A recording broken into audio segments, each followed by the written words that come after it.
Hello everyone and welcome to the stream. Oh, I seem to be a little bit too loud. Let's turn that down a smidge. There we go. Right, welcome everyone. Hello and thank you for joining me for tonight's XCOM stream.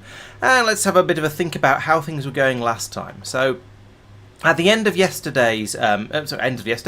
of last week's stream, we had some missions pop up. So I'm not going to go out to the bridge just yet. Anyway, so sorry, I should say hello to people. So hello, Meme Lord, welcome, and welcome, General Kenobi. I mean, Meme Lord, whatever. Yes, you. Well, thank you for joining, and to anyone else who's sticking their head in as well. Although it looks like it's a little bit quiet at the moment. I guess that's what I get for kicking off ever so slightly early. But I think it'll be half past in a few seconds, so it's close enough. So at the beginning of a stream, I kind of need to come off and have a look in the armory to investigate my soldiers to find out who we've got who's actually capable of going out on a mission. At the moment, we have Peter and Cheesewheel out on a covert action. We've got Mango and negative trait recovery, and we've got Beth and Persistent off doing some sort of bonding thing. Everybody else seems to be okay. We don't have anybody injured, which is quite impressive. The nearest we've got is the negative trait recovery that Mango's doing over here. So I think that's going really quite well.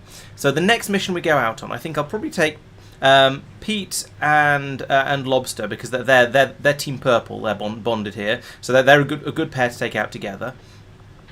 I don't need another sniper, so I won't take out Bagel, and therefore I probably won't take out Mark either, because again, a bonded pair.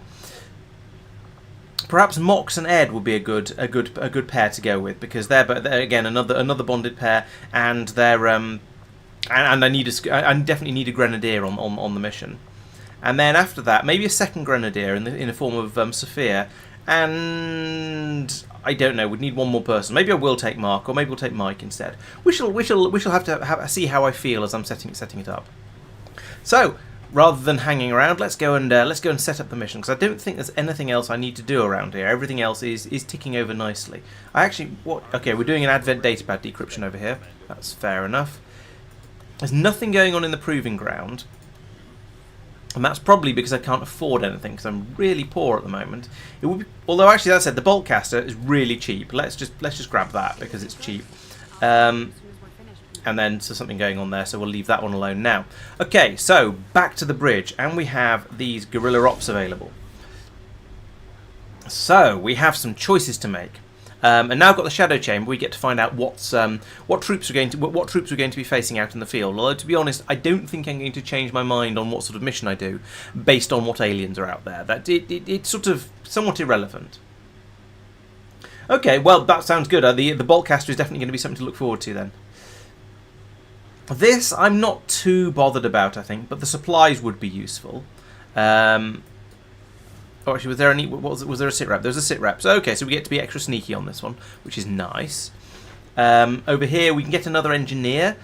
We do kind of need engineers, and it'll counter a dark event, but it's a hack, and it claims to be very difficult. That's quite nice, not having the mission timer start, so we'd have plenty of time on this one. And we go from having 9 enemies to 11 enemies. Maybe that's why it's very difficult. And over here in the US, we could potentially get another scientist. I think we're okay for scientists at the moment. Although that would be a nice dark event to counter. And this would be really nice because we'll be able to tell where all the aliens are in advance. So this one, I don't care. The supplies would be nice. This one, the engineer would be quite handy as well. Although I think I'm not that short of engineers. We are basically okay at the moment. And for this one, it'd be very nice to counter the dark event. So in their own way, each one of these is kind of tempting. I think I'm going to do this one, because having any of my soldiers captured would be quite annoying and just generally quite bad. So I think I'll do this one. And also, this sounds like a really fun and useful sit rep. Looking over here, we have an enemy unknown. That's interesting. There's an Archon out there. We've dealt with those before, so that's not too bad. Especially if we know where they're going. We know where they're all going to be all of the time. So I think this is a good one to go for. It's also got the Hunter controls this region, so there is also a chance of getting the Hunter coming to play as well. If the Hunter does come and play, hopefully the location scout will tell me all about where he is, and it'll make it really easy to track him down. Actually, that said, no, tracking the Hunter down is fairly easy. Tracking the Assassin down is the annoying one. Anyway, so we need to do one of these, so I'll pick this one. buzz all the way over like that. And let's see who it recommends.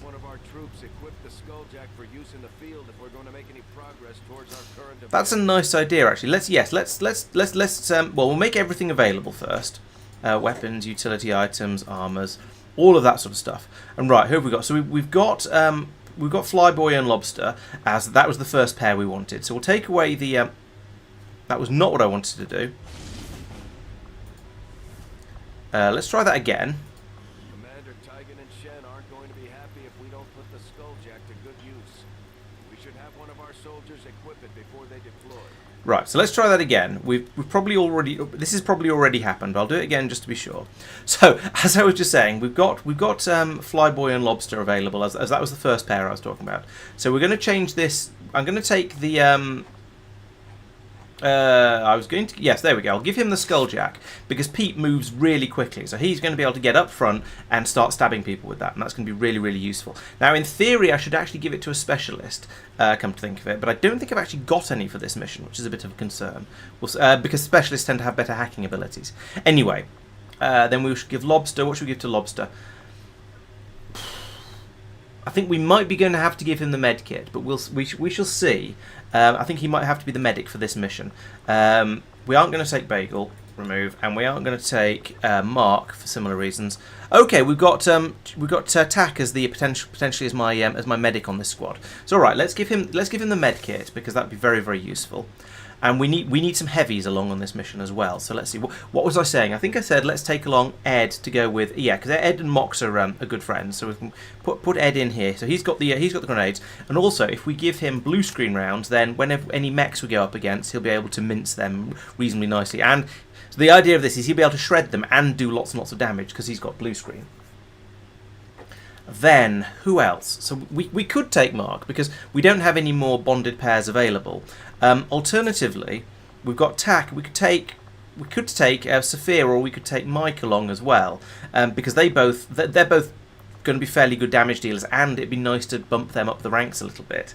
And if we can get yeah. So at the moment nobody's bonded with Peter. That's interesting. Who's my other specialist? Here we go. Persistent is bonded with Beth, so we've got the sort of the Reaper and a medic. That's quite useful. But if we could get Tack and maybe, yeah, the question is, do I want to take a second Grenadier or a second Ranger? Let's take a second Grenadier because it's always nice to blow stuff up, and I'm not expecting there to be any lost on this mission. So I think, yeah, let's take Saphir along for more explosions. And then we'll have a quick think about who we want to give all of the other blue screen rounds and things to. I think giving him the blue screen rounds is also a good idea. And I think giving Lobster the med kit would be a good idea. But it seems to have got... Where's the med kit gone? Where's the med kit? Oh, it's over here with Tack. Of course it is, because he's the healer. So in that case, we'll give... we'll give Mox the Mimic Beacon, because he's going to be a bit more up front. And then we'll give Lobster, I suppose, the smoke grenade, I guess. It could be, the unknown enemy. It could well be the acid guy whose name I've forgotten. I honestly don't know. I have insufficient knowledge about this game to be able to really be sure of these sort of things at this stage. So we'll just have to wait and see and hope. So what have you got? You've got an advanced speed. That's part of the reason he's so fast. Weapon. So we want to check out everyone's guns, make sure they've got good weapons. So he's got laser sight and expanded magazine. That's probably pretty good for Pete, I'd say. Are there any better upgrades we can put in here? So we've got another expanded magazine. They're exactly the same. There's no point in swapping those over. And again, we have a laser sight, which is useless because he's already got one. Okay, so we won't change his shotgun. Lobster has the anti-material rifle already. We want Ed to have the we want him to have the magnetic support cannon. I think is better. 6 to 8, 3, 10 plus 2, 6 to 8, 2 plus 3. Yeah, this one's got the expanded magazine and also the stock for ensuring that it never it never completely misses. So that one's slightly better.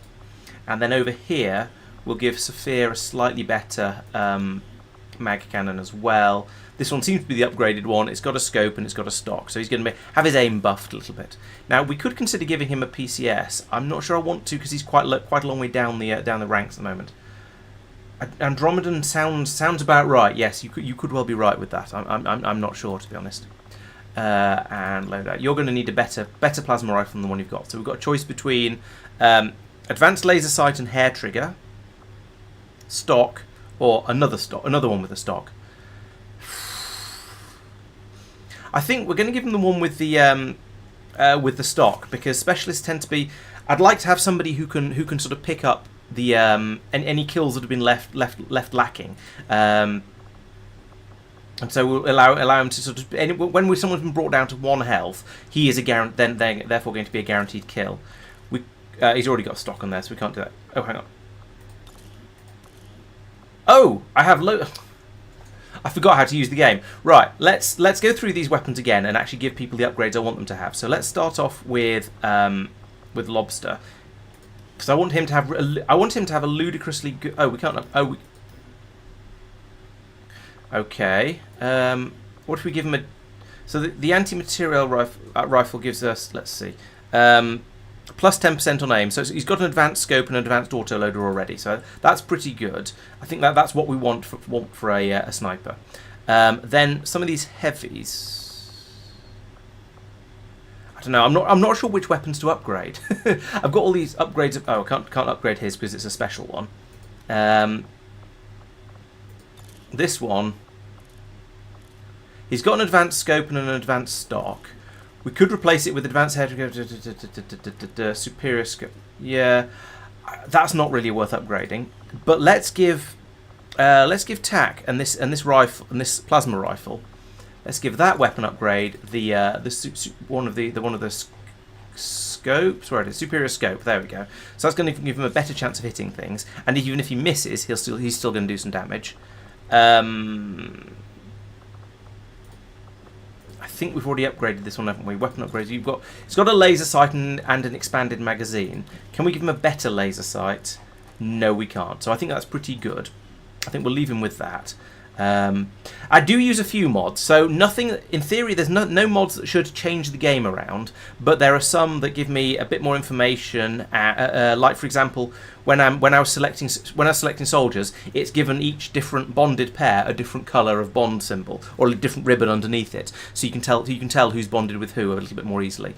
I've got a number like that, and I've got the ones that show some of the armour. I've got the ones that show the what's the word I'm looking for? Amount of health over people, so we can tell very, very easily. Yes, thank you. Oh, he's got what? Where did you get a rocket launcher from? That's interesting. I did not. Oh, he's got. I've given him the exosuit instead of the. That's interesting. I thought. That isn't the one. That isn't the one he's supposed to have. I thought I had I have a spider suit somewhere. Who's got the spider suit? Yeah. So just a few mods that do useful things like telling you who's got like how much health people have got left and that sort of thing. Where's my? Oh, there's the spider suit. Right. I just obviously didn't free up armor properly. So let's give the heavy armor to Ed, because then he can blow up even more stuff. We'll give him instead of Predator armor, you can have an exosuit, and we'll play with that, find out what it's like. Gives him armor +1. Interesting. And the Predator also gives. Okay, health +4. This is health +5 and armor. So the exosuit is straight up better, and it gives me this rocket launcher, which is going to be potentially quite nice. It has taken away one of the extra things we gave to Ed, though, and I can't remember what that was, and so I don't know whether to be sad about that or not. I think we've probably got enough stuff between us now, so let's head out and start kicking some aliens. Right, one of the things I'm going to need you to do is I have been made aware on some of my previous streams that the audio and video go out of sync after a while. So if you notice that the audio and video have gone horribly out of sync, please let me know and I'll give it a poke, because I did work out how to fix it last time. We're probably going to be okay for an hour or two, but eventually it seems to gradually drift a little bit, and I have to restart the capture card in order to fix things. So that's my request for you guys. The resistance team operating out of this area got the jump on Advent stumbled on a data vault with files critical to the alien operation. Unfortunately, hostile reinforcements overran the site, and all communications from the local operatives have gone silent. We're moving to secure the area. Neutralize all enemy contacts and find the assets. Menace 1-5. We've got a bead on the Advent data vault near your position. Not yet, Andromedan. Self-detonating charges are in place at the target. Move to disarm and extract the package before its contents are destroyed. Commander, we managed to access an old reconnaissance satellite passing over the AO. We've got a complete picture of the area. There shouldn't be any surprises on this one. Okay, so as Shen says, we now have complete visibility of where absolutely everybody is lurking. So we see an Andromedan here. Somehow our satellite can also see inside. We've got two Mutons and an Andromedan. Wow, that's gonna be a bit of a bullet sponge of a set of enemies. Was that the? Yes, that's the target as well. So they're guarding the objective. Then we've got Purifier, Trooper, and an officer over here. Got some civvies scattered around as well, and okay, and we start in concealment. So this shouldn't be, in theory, shouldn't be too difficult. Now, one of the things I have learnt from this game is that if you sneak past enemies, it has a habit of cheating. So there's no point in trying to leave these guys alive and just going round them on the other side of the road, because they will then wander up and take us in the back when we're trying to deal with the other pods further up. So it does seem I've only seen two pods. There's that pod and that pod. Surely there's another pod somewhere. That can't be the lot.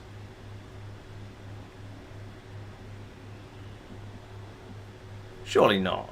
That just seems like far too few. Oh, there's another pod up here. Right, so we've got an Archon and two Spectres up here as well. Okay, that seems reasonable. So hopefully, this pod is going to be easy. We should be able to take them out without any difficulty whatsoever. This one is going to be hard, but if we can kite them back up this way and deal with them deal with just them without waking up this pod as well, then they shouldn't be too bad. We just need to do enough damage to take them all out, and then we can go after these guys up here. Right.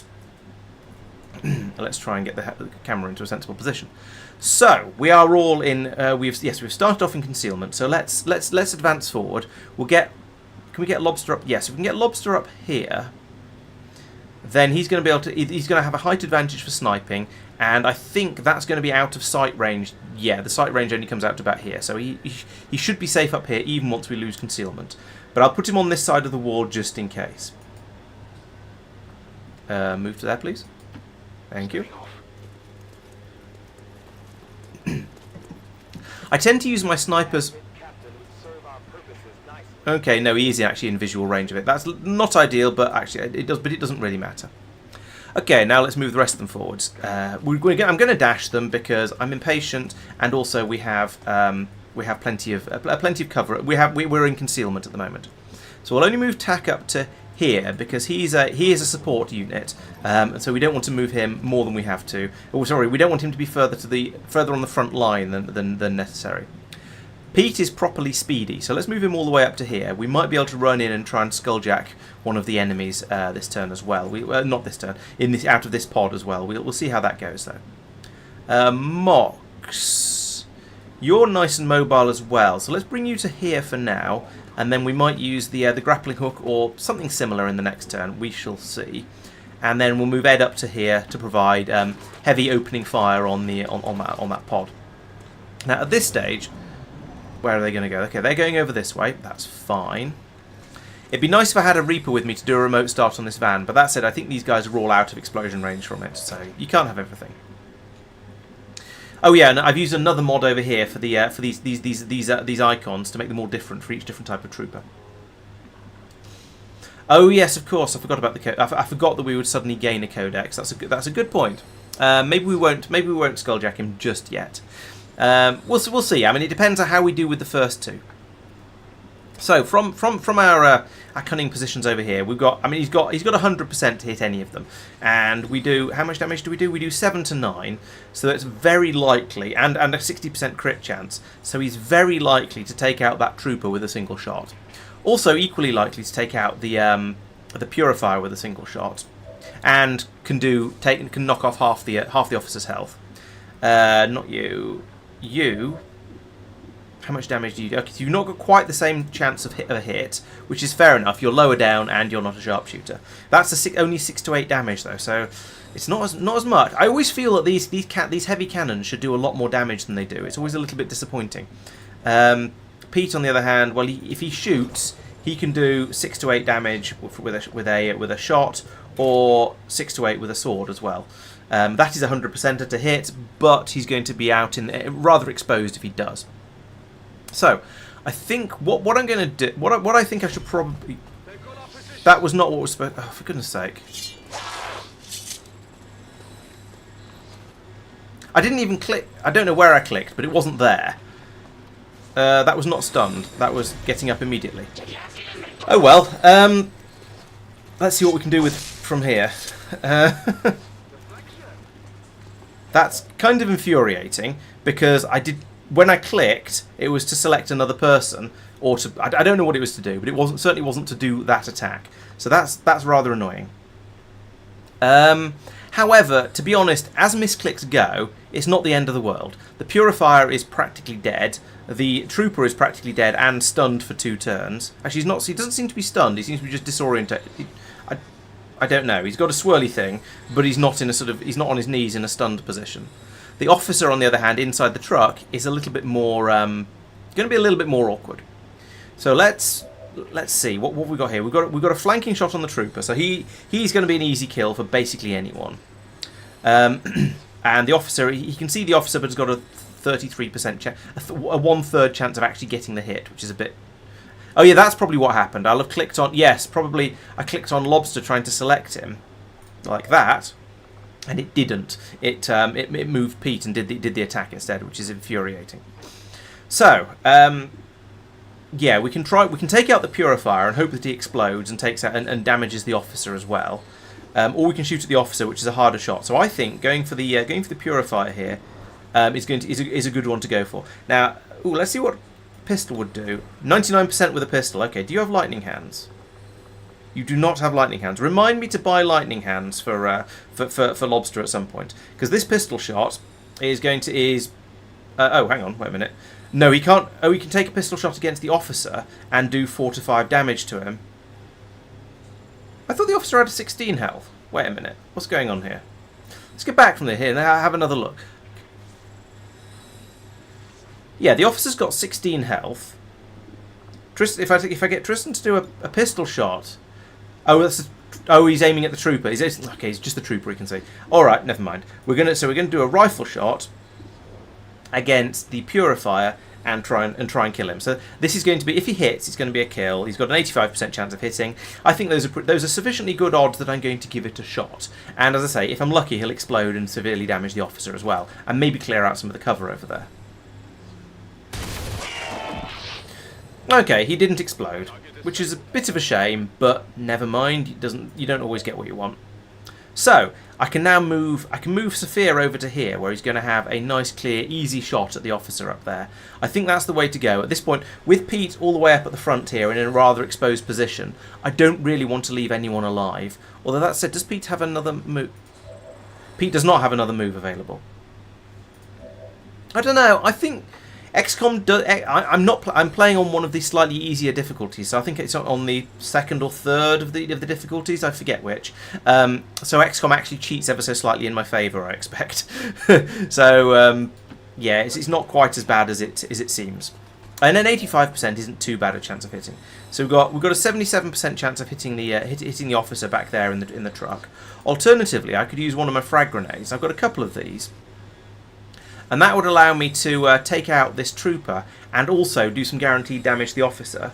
Unfortunately, I don't seem to quite be able to get to a position where I can take out the Trooper and some of the Officer's cover. Oh, I can hurt the Officer, but I can't take out his cover. Where did I put Sophia? Okay, Sophia is there. So let's do that. That means we'll take out the Trooper and weaken the Officer a little bit. I think that's worth doing, and it's a 100% hit chance. And then we can run somebody else forward, put them on the other side and behind the truck. There we go. So killed the Trooper, hurt the Officer a little bit. Yeah, oh, I have cracked the side of the truck open, even better. So now everybody should have, people over here should have really good shots against the officer, except he's out of range. Helpful. So Tristan did a pistol shot. Does he have the thing that allows him to do another pistol shot? He does, but he can't see because he's too far away. Mox can move forward. He can't move forward to quite that far. I could move him forward to here and take another pot shot, but then he'll be exposed, or at least a bit exposed. I could use I can move him forward to here and use Roth to bring the sort of Justice to try and bring the officer over to where everybody else can shoot him. That seems like quite a good idea. Alternatively, I can move him to here and then he'll be in cover if it fails. So let's do that. Let's move him to here, and then we can use Justice, which has a 93% chance of a hit. I'm prepared to take a 93%er, especially when I have other options available. There we go. Pulls him over here. We now do the stabby stabby. Stabby stabby? Stabby stabby. There we go. And that's brought him down to 7 health, which should make him an easy kill for, well, these two between them, basically. And possibly another pistol shot from Tristan if we get desperate. So, who's more in need of a promotion? That's my first question here. Ed is. It doesn't tell me his. No, it tells me his bondmate's rank, but not his. Helpful. Never mind. I'm pretty sure Tack is a lower level, so let's give him the first shot because it's a 7 to 9. So this is a guaranteed hit. Sorry, guaranteed kill on hit, and he's got a 99% chance of hitting. So this is pretty much a gimme. Let's do that. And a crit as well. So he did 12 damage out of the 7 he needed. Excellent. And we've gained an advanced stock, which I'll probably never use because I keep forgetting about those things. Oh yeah, true. Maybe I could have got some ability points. Oh well, never mind. I have a vague understanding of how they work, but not of the sort of things that get you them. But only a vague understanding. I'll also move Ed up to here. So we've got both our heavy gunners on the back of this truck. I don't expect anything to happen in the next enemy turn because basically because all of the enemies are way over here and they don't seem to be patrolling. So the next thing to do will be to relocate to a position where we can get at this pod, perhaps from over here. We could take cover behind this truck, although there's a chance it might explode if we do. There's some walls here and over here, so I think with a bit of care we can get into a nice position over here with people in sensible places, and then maybe, I think probably the best thing to do would be to fire a rocket into this area here to wake them up, and then we can start to play. I also want to see what the rocket's like as well. So that means Tristan is going to need to come down from... Oh, actually, no, maybe he doesn't, because if they come charging out, then he's going to be in quite a good position to sniper them. But actually, he's not going to be... No, he's not going to be in that good a position to sniper them, because he's going to be trying to fire around this building, because they might end up taking cover over here and shooting from there. So let's move him out as well, and we'll just relocate everyone into more useful positions over the next couple of turns. Is that everybody? That is everybody. The aliens have presumably done approximately nothing. Yep, those guys are still there. Those guys are still up there. Excellent. So now we can put Pete into. We can use Pete to work out where the enemies are around here. What's that? Teamwork and team run and gun. Okay. So where can the enemies see him from? That's my first question. We don't know because the enemies nobody can see the enemies, so we don't know where they're coming from. So we don't know where they can see, sorry. So I'll move Pete to here for now, because he's got loads of cover behind this truck, and so he's definitely going to be hidden from them. Also, it's a short move, so he's easily capable of doing something else from here if absolutely necessary. Landing a shot from a flanking position, ambushing an unaware enemy from cover, shooting an enemy from an elevated position, earning a combo kill by teaming up with a teammate to an enemy, and killing a chosen. Yeah, okay, those are the sort of things I've seen. But I think everybody was flanking. That guy was officer was flanked by everyone. So Sophia Tack should also have had a good chance of getting getting ability points from that as well. Oh, if we go downwards, we can go a little bit further on this turn. All right, let's run him to here then. And then who's next? Not you. You, yes, we'll bring you up forwards as well. I'm not going to worry about cover at this point because my current plan is just to get everyone up into this sort of general area and ready to play.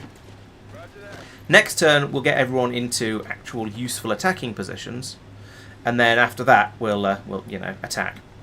It's really frustrating that although I know where these guys are, I can't see where they can see.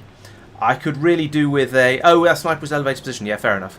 I could really do with a range... no, not a ranger, a reaper, to be sort of just up on this rooftop or something and keeping an eye on them too, so we'd know where they all are and what they're all up to. But c'est la vie. I guess we'll just put Pete onto Overwatch.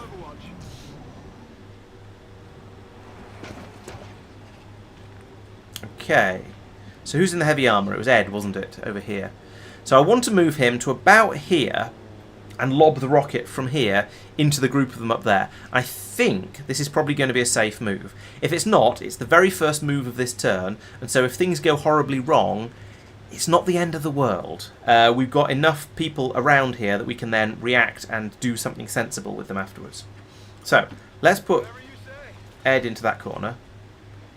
He apparently can't see them. Can he put a rocket onto them? Yes, he can. Excellent. So he can wake them all up with a rocket that's going to shred the mutons of all of their armour, take off most of their health, and take out a good half of the Andromedan's armour as well.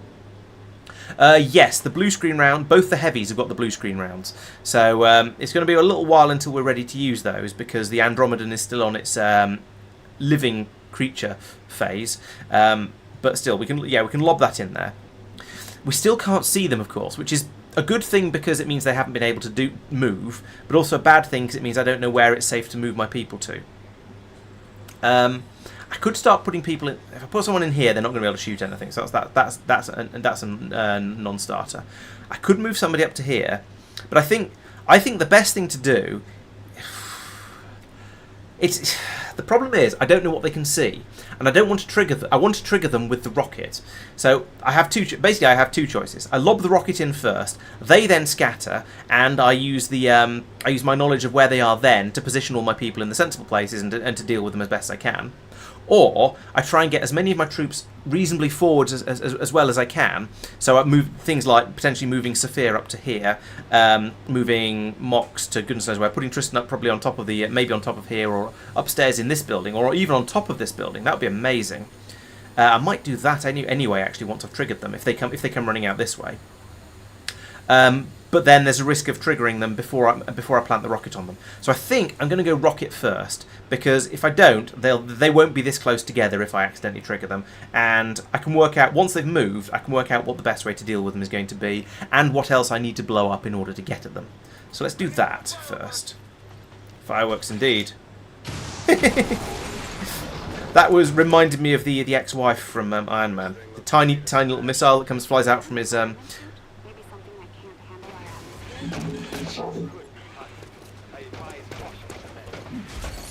Right, okay, so we've got a muton on the roof, we've got an Andromedan behind a lamppost, and we've got another muton in the building over there. So that's done a lot less damage to them than I was expecting. There's obviously a range of damage available on the rockets, so that's mildly disappointing. You're not dead, Tack. You are right. Where are you? You are right here.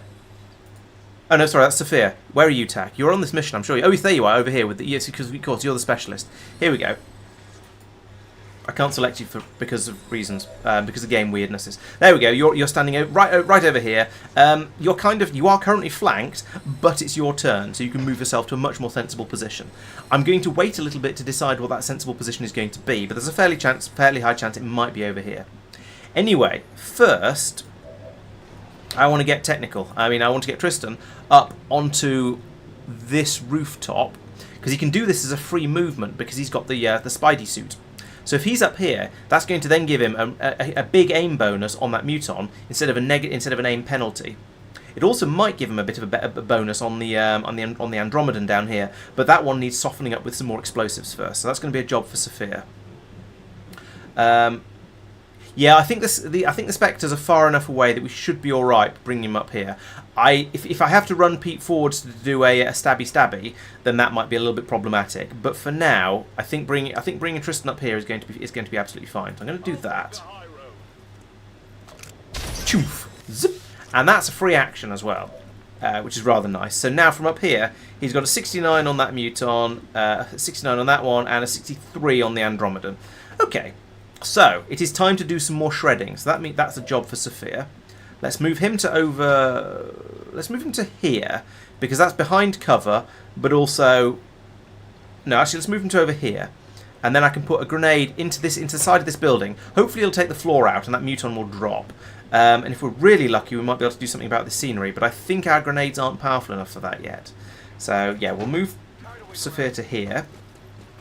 So he's got some cover. And we're going to use a grenade because we don't trust the random number generators in this game. Once again, I've got the choice between potentially doing damage to this cover, but I think that's going to be a hard target and it's not going to get destroyed by a grenade. At least not by the frag grenades we've got at the moment. We haven't got plasma grenades yet. But if I plant it here, it's going to shred the Andromedan again, and it may well kill the muton, and it might drop the other muton, but probably won't. So I think that's probably my best bet at this point. Let's do that. Again, it's another grenade getting a twofer, and at the very least it's going to open up the wall in front of that muton, which is going to be killed anyway, so that's kind of irrelevant. Hello, Sophia. You have just fired a grenade at this building. Just like that, and not quite killed the muton over there. However, that muton does now not have any cover. I'm slightly disappointed that this one didn't fall through the ceiling, but never mind, you can't have everything. We do have an Andromedan over here to deal with, though. Oh, thanks for the resub. Much appreciated, Sophia. Thank you. Right, so now we have this guy. This guy is the worry at the moment. I think we're going to need to, especially as we don't seem to be doing much damage to him with those grenades. We need to start just pumping in a bit more damage into him. And so I'm not sure how we're going to do that. We've got Pete down here who can do run and gun and rapid fire. So I could move him to here, and then he'd be flanking the Andromedan. So you're almost certainly going to hit. And if we then do a rapid fire, he'd probably hit twice. But then the Andromedan is going to go into second phase and then come over and punch him in the face, which is not what we want. And it leaves him rather exposed in case we can't finish off these two mutons. Who else do we have? We've also got Lobster up here who's got a guaranteed kill on that muton because it's got basically no health. He's got a 69% chance on that one and a 63% chance to get a hit on that one. I think we're probably going to use him to try and take out this muton. And we're going to use Sophia. Here he is. No, sorry. We're going to use Tack to try and take a shot at this muton because that's going to be a guaranteed kill because he's got only one health left, and Tack has the whatchamacallit, the stock, so guaranteed one hit.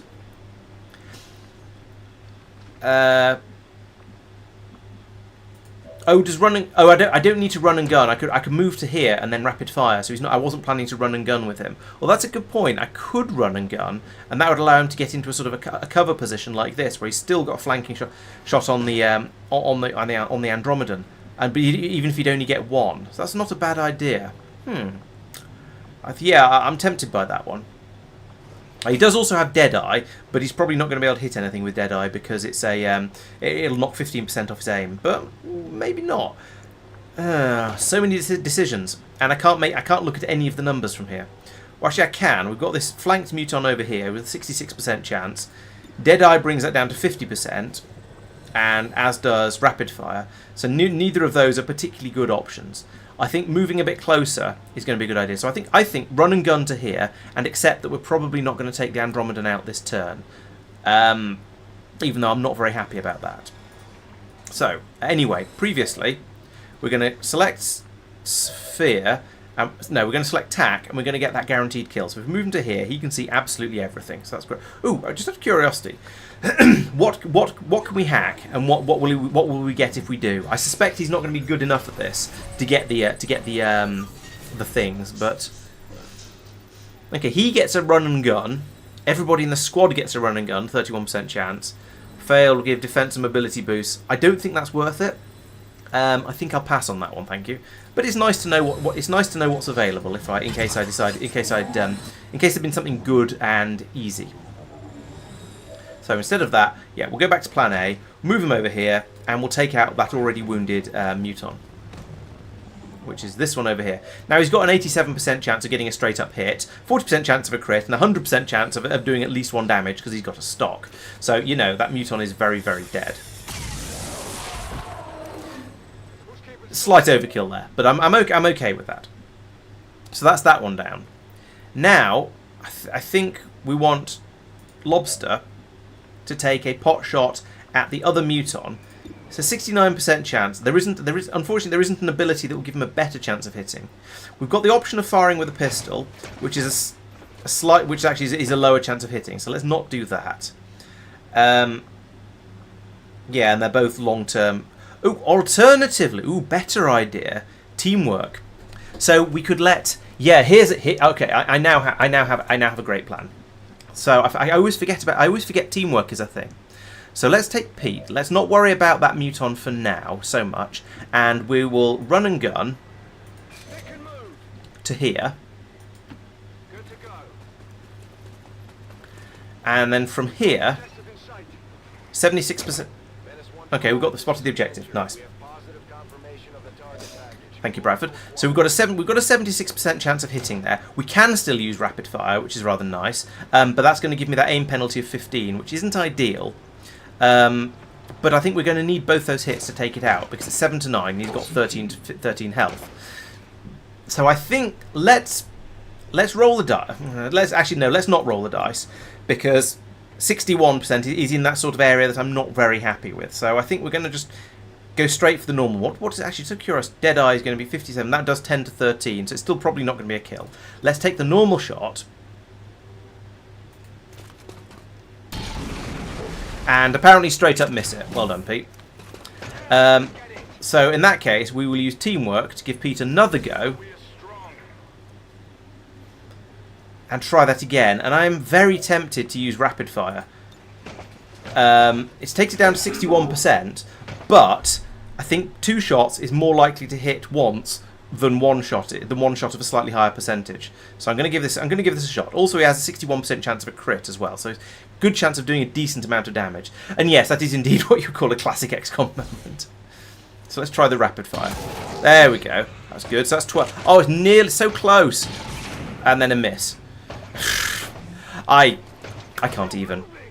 However, we can now get the pistol shot from up here. 75% chance, and that's going to take out the Andromedan, or at least move it onto its second phase. There we go, just like that.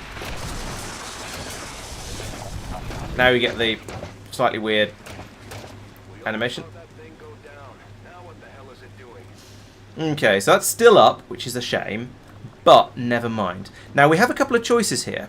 So we have a mimic beacon, and we have one person left. So I think throwing a mimic beacon over here and get it so the Andromedan and the Muton both attack it is going to be the way forwards. Because there's no way we can kill both of them with just mocks. So I think if we get him to throw this up here, then those two will both attack it and we will be safe. Lob.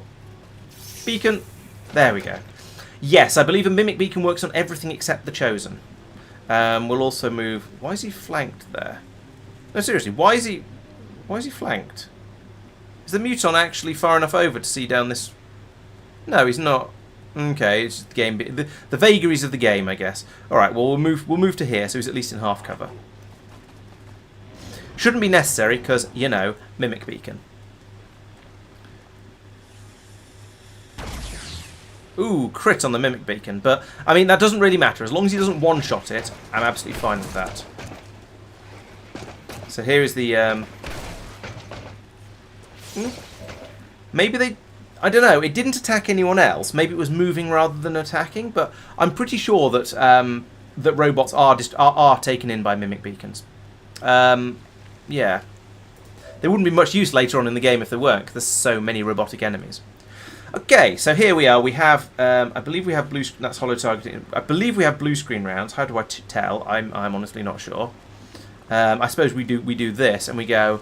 Oh look, it's 6 to 8 damage. Maybe we don't have blue screen rounds on this guy. Maybe you brought the blue screen rounds.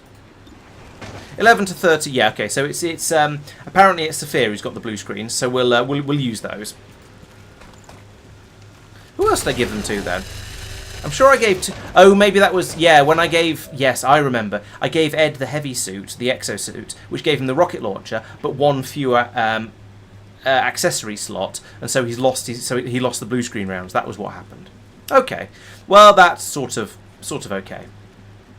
So now we're down to the Andromedan down here, which is down to 3 health. That's going to be a relatively easy kill if we can hit it. And the Muton up here that's on 5 health, which again, not a difficult hit if we can manage to hit it. So I think let's give the easy one to one of the newbies, like Tack down here. He's really close. He's got a nice easy shot here, 100% shot. We could try and hack it if we wanted, but I don't think it's worth it. He does 7 to 9 damage. Basically, this is a guaranteed kill. Let's just take it.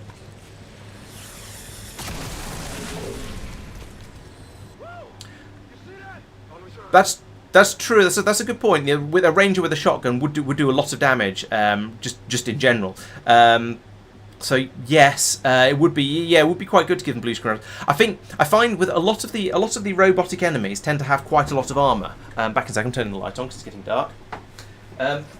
A lot of the robotic enemies tend to have quite a lot of armor, so you often want to shred that, and that means a grenadier. So having your grenadiers with the blue screen ammo makes a lot of sense because you get that twofer. You can shred their armor and still do a lot of damage. So they basically then become your anti-robot units or robot softening up units. Okay, so from here we can get an easy kill if we bring Pete up here and just shoot this Muton in the back. That's going to be absolutely trivial, really obvious, really easy kill. But Pete is already a colonel, so I think I'd rather give the kills to somebody else if we can. Let's see if we can farm them off to maybe someone like Ed, who's a little bit further down the ranks since Tack has already moved. Actually, where's Sophia? He'd be another possibility for the trying to farm kills. Oh no, wait, he got that one. He took on the Andromedan first. Because he's the other heavy, I forgot. So yeah, let's try with Ed first because I think he's the lowest ranking person who hasn't fired yet. That said, it's a 29% chance of hitting, so I think there's not really any point in him taking that shot. Let's not bother. Let's instead. Who else have we got? We've got Mox back here. He's not quite as high a rank. 16%, even worse chance of hit. That said, he could grapple up. Could he grapple up here? No, that's too far. You could grapple up here, but again, not really worth it. Okay, you know what? Let's stop trying to be clever and just give the kill to Pete because it's going to be easy. So we run him up here. He's still got some ammunition left, and you can just shoot that Muton, and it'll be done. Yes, armor. I can see armor-piercing units being good against heavily armoured enemies. There's clues in the name, yes. The advantage of shredding them, though, is that then that makes them an easier target for everyone else as well. Boom. Boom. Just making the Muton pivot on the spot. That was a nice shot. Happy with that.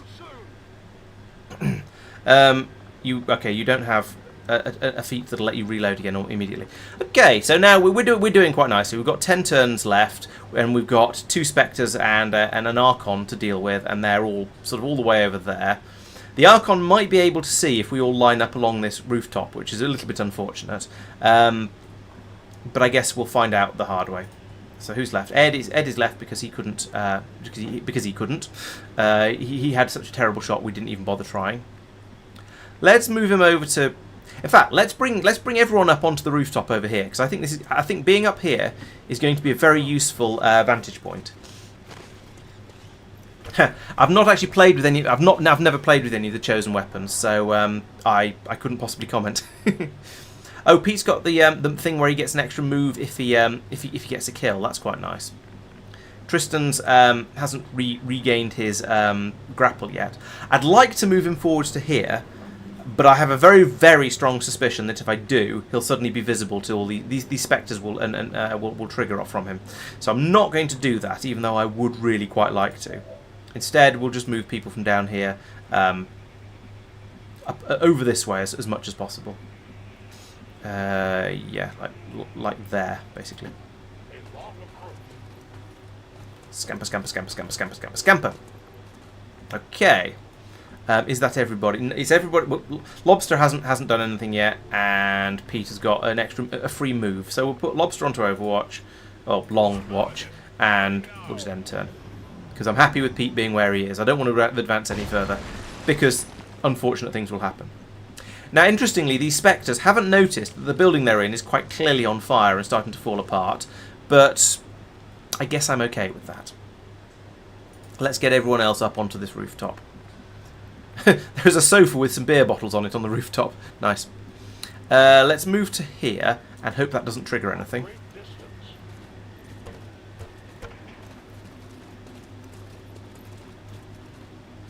Oh, that triggered them. Okay, I mean, I'm not too upset about that, because it has got them into a position where I can start dealing with them fairly easily. I didn't really want them to move to be triggered yet, but I'm also not too upset. Now let's see. So an Archon is not a robotic unit, is it? So we've got a 56 on that. Let's have a quick look. So yeah, we've got a. Hang on, that's the wrong person. He hasn't got the blue screen rounds anyway, so it doesn't matter. Okay, that was perhaps a little foolish, but anyway, what we can do from here is we can probably bring Pete round to here, and then we don't have rapid fire available yet, but we do have Deadeye. But if he's this close to the Archon, he's not going to have a very good shot at it, because the Archon. If he's not going to, because it's an Archon, he's not going to have a very good shot at it. Alternatively, so if I move to here, moving to here is probably better because these Spectres are probably going to shoot at us in the next turn, which is unfortunate. What can you do from here? You've got a grenade, which you could hit that Spectre probably, and blow out its cover. Ooh, that's quite tempting. Yeah, because then it'll be uncovered, and you can't do anything. And whilst you could probably get into position to do a pistol shot, you can't do much else. So yeah, let's blow its walls up, and then people down on the floor can get shots in, and we can take out that Spectre. Hey Mark, welcome to the stream. Thanks for joining. Oh, yeah, and we've even dropped it onto the floor, so it's going to lose its height advantage as well. Excellent. You are not on this particular mission. No, we've got Tristan in as the sharpshooter, which means that because you're bonded with me, we haven't brought the Bagel and Mark Dream Team on this particular run because they're because we don't need two snipers. So I'm thinking. There's two possibilities. We can either run over and do stabby with the sword. Let's see what sort of. So that's an 85% chance of doing 6 to 8 damage. Okay. Or we can not do the slash, or I can move him forward to about here and do a shotgun blast instead, which I have a feeling does more than 6 to 8 damage, but I think might be slightly less likely to hit. You know what I should do? I should get Ed to shoot first, because he could then it'll have hollow targeting on it, and it'll be a much easier hit. So let's move Ed to here. So he's still in cover, a bit further back, and in a really good position to just shoot the Archon in the face with his heavy weapon. He's only got a 58% chance to hit, which is because the Archon has a 25% defense, and to be honest, his aim is only 76 at the moment. But he's going to get him hollow targeted no matter whether he hits or misses, and he hits as well, which is even better. So there we go. That's the hollow targeting I wanted. He's gone to battle frenzy. Never mind. I don't care. Now, if I find Pete, we should probably now have 100% chance to hit with the sword, but only 6 to 8 damage. So that's not going to be a kill. Alternatively, I think a better idea is to run forwards to here and then shoot him with the shotgun. Maybe with Deadeye. I'll have a look at the numbers and then decide. So move forwards to here. He's also running very low on ammo, which is a worry, but not a serious one. So, okay, we've got a 100% chance to hit now, which is rather nice. So we've actually got a 105% chance to hit. And that will do 6 to 8 damage as well. It's interesting, I thought the shotgun did more than that. 24% chance to crit, or I can Deadeye. So it drops down to 79% chance. Okay, so 26% off for the for Deadeye. That's a lot. I thought it was only going to be 15%. Okay, well in that case, we might as well just go for the straight up shot. Not against that one, against this one, and bring it down to nearly dead range. And not actually kill it, and we'll get someone else. So maybe we can get one. Maybe we can get whoever it is with the stock to take a pot shot as well. Tack, I think it is with the stock. So yeah, boom. Oh, and he critted. So that's that answers that question. I don't need to worry about that anymore. He's implacable. Which one is implacable? Is implacable the one where you get implacable is the one where you get another move, isn't it? What's Hunter's Instinct? I don't know what any of these things do. Hunter's Ranged attacks against flanked enemies deal +1 damage. Okay, you can't flank those because they're a big. Free attacks on any enemies nearby. Ah, there we go. Untouchable. Right. So actually, I can just leave Pete there as a sort of a poor man's mimic beacon. This Spectre over here will probably shoot at him because I don't think it can move far enough to get him. And so it'll automatically miss because he's untouchable. Excellent. Because we got the crit. That's fantastic. That's just what we needed. Now down here, Sophia has a 0% chance of hitting that Spectre because it's out of range. If I move to here, we're still going to be flanking it. He's going to be in cover, and he's going to be able to see it. So I think that's going to be a good one. Especially as, yes, he is the one with the blue screen rounds. And so if he can get the hit, that's just going to be a guaranteed straight-up kill because he's going to do so much damage. It's an 87%, which is not great, but it's more than good. It's good enough to be worth it. So 87% chance. If he hits, it's a guaranteed kill because that only has like 7 health left. Oh, implacable is the implaceable. I see what you mean. Yes, replaceable. Well, he's replaceable, yes, because we always get another ranger. But 87%. Come on. Oh, it was a graze. That's it's kind of silly, to be honest. However, that does mean we can run tack out into the middle of into the open over here, take a pot shot at him, and it doesn't matter whether he hits or not because he's got the stock. So we'll run tack over here. Yes, he's a little bit exposed. He's actually got a 99% chance of hitting. So, you know, maybe if I just led with tack, would have got the kill anyway, and I'd be able to do something else with Sophia. But who cares? It's a kill. That's absolutely fine. I would like to reload Pete, but I can't. So that's fine. He's in half cover. He's got untouchable. So I think he's going to be okay. My biggest concern is Mox, who is a little bit far forward, but there's nothing I can do about that. So we'll have to stay here. The gun grip was a bit slippery, was it? Okay, well, I mean, to be fair, your name is aiming consistent, isn't it? So, what do I expect? No, the Spectre only dodged some of the bullets because we managed to do 5 out of the possible 13 damage, which just wasn't quite enough. Anyway, so we've done everything we can except moving Pete. So we'll end the turn. The Spectre will have a good think, and we'll go on to Overwatch. Okay, that's a thing. I guess we'll try and break Overwatch by shooting him with Pete because Pete is close enough to shoot. Actually, is anyone else close enough to shoot? Yes. Okay, so we could get a hit from Mox. Oh, of course, because Mox spotted them in the first place. So even if Pete misses, we can take a shot with Mox as well. So we are going to need to do a reload. There we go. Reload. Ka-chonk. And to be honest, you're in a pretty good place, and if you move, you'll get shot at. So let's take the 76%er. Boom! Nice hit. And now we just need one more of those. Is remove the Overwatch as well, so now everyone else can start moving around without having to worry about it. And we can just do whatever. In fact, you know what? We could do Justice, or we could do Light Whiplash, because that's a free attack. How much damage? He's got 5 health. What does that do? That does 6. So this might just be a straight-up kill. Let's try it. Nope, it was a miss. But you know, that's kind of okay, because Mox is one of those weird characters who can just keep shooting, can just keep attacking repeatedly, like this. And even on misses, it doesn't really matter. Now, what I should have done is blown up the Spectre's cover before I just started taking pot shots like this with all of my troops. So at this point, let's just take the easy kill. Let's take the easy kill and just blow up this side of the building and take the Spectre out with one shot. I should have done this first, as I say, because it would have made the Spectre a bit of an easier target, but there's one enemy left on the map. Oop, that was a very rubbery grenade, and it landed neatly on the awning. That's quite cool.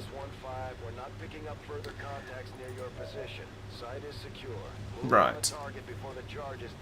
Let's run forward. We've got 8 turns to do this. This is not going to be a challenge. Can you do it remotely? Yes, you can. Let's just do that from here, and boom, we're done. So that was that's been a pretty good mission, I think. We've had a couple of misses, but I don't think we've had any. Am I right in thinking we didn't have any shots taken at us apart from the mimic beacon, which, you know, the whole point of a mimic beacon is that it gets shot at.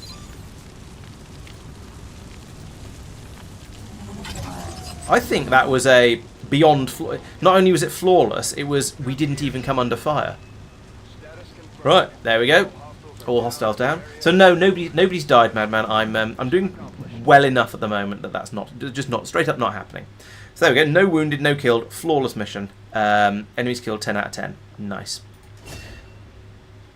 Let's have a look and see who was who are our MVP. So Pete gets MVP probably because he ran all the way up there and then shot that Muton in the back of the head. So he did manage to get 2 kills. Oh, and he took out the Andromedan as well. So you know, did quite well there. And he's a sprinty chap. He got the close range award for doing the most damage at close range, and the kill steal award as well. How rude. But he also got most assists. So you know, I guess we can't criticise too much if he gets both of those. Also the sneakiest, but that's because he's the most mobile. Lobster also got 2 kills, 2 out of 2 hits.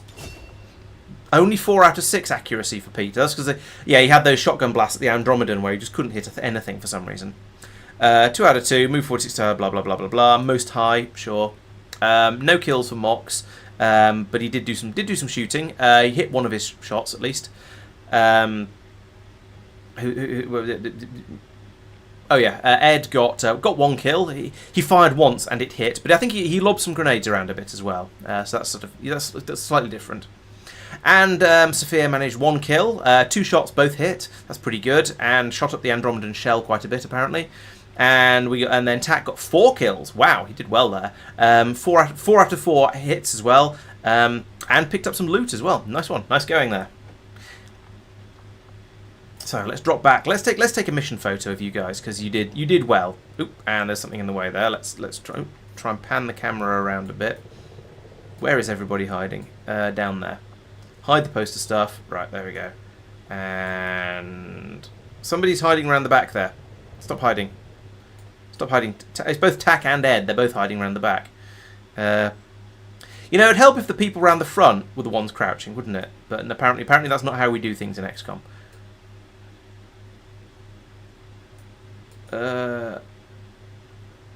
There we go. We can at least see everyone's heads from this angle.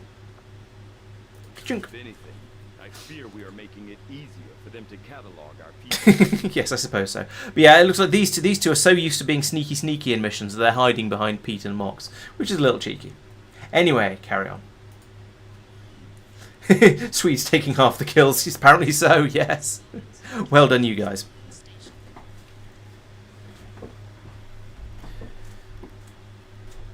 All right, back to the Avenger. If the game ever actually loads. So yeah, as we saw, Pete dealt the most damage. We had an 86% shot accuracy. Is that most attacks from Tak? I can't see because he's got his hat in the way. We've gone through enough of those stats. Right, so that was actually quite an easy mission. Hopefully we'll got at least 1, maybe 2 promotions out of it, because we did take some lower level people along deliberately with it. No, we didn't get any promotions, not even for the sergeant level people, not even for Sophia. That's a bit rude.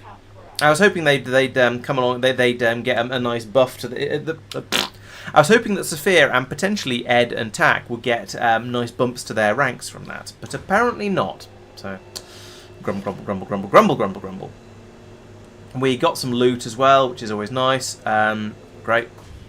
And we can now do an Andromedan autopsy, should we want to. I think we'll wait until we've killed a few more of them and can do it for free. And we gained ourselves a scientist, which is always nice. Yeah, oh yeah, that's true. We did get some bond levels up. That's pretty good. And we've got a new research chappie. And yes, we can gold bond these two, which sounds like a good idea. But we need to wait for this. We need to wait for Beth and Persistent to finish their bond training first, so we can get then we can shove them in and get them upgraded as well. So yeah, that was a good mission. We had no injuries, probably a little bit of tiredness, but hopefully nothing too serious. Ooh, supply cache. Yes, let's go and investigate that, because I have 251 supplies, so I'm not quite as short as I thought I was, but still, I think having some more of those would be very useful. What else do we have? Got some alien alloys over here. Those would also be nice. Resource cache, that's what we've just come out to. We could look at the black market. We could go for healing faster, but nobody's injured, so there's no point doing that. We could gain intel, and we have all these facilities that we can't get at yet. So there was a There's a debuff. Oh, shut up, Warlock. There was a debuff that we had where everything on the black market became more expensive, and I'm not sure if that's expired yet. Or no, everything that cost intel became more expensive, and I don't know if that's expired yet. So I don't really want to go out getting new areas like this until I know it's going to be cheaper again. Will it tell me if I... cost 60 intel. Maybe we should build some more towers, actually. In fact, it'd be good to build another tower over here somewhere. Maybe, yeah, let's build a tower over here in the eastern US, and then it'll be cheaper to go over to Europe. So I think that'll be quite nice.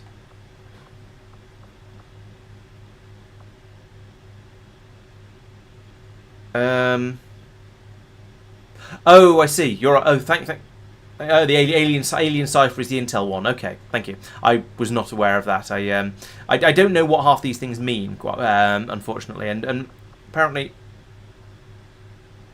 nope, a mouse over doesn't give me more information about it, unfortunately.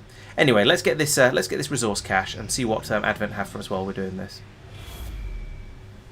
A bit more Avatar project, apparently. I do wonder if I should start trying to get access to some of these alien facilities, and go out and do a bit more Avatar poking. But at the moment, I feel like that's not a particularly high priority, because we've only got 50% what's name on that. But it will take a while for me to get to that one. Or where's the other one? Australia. Yeah, it's going to take. Okay, I could come over here if I needed to and get this one relatively quickly, but I think I've got a bit of time before it's too much of a worry. Let's go back to scanning for these supplies.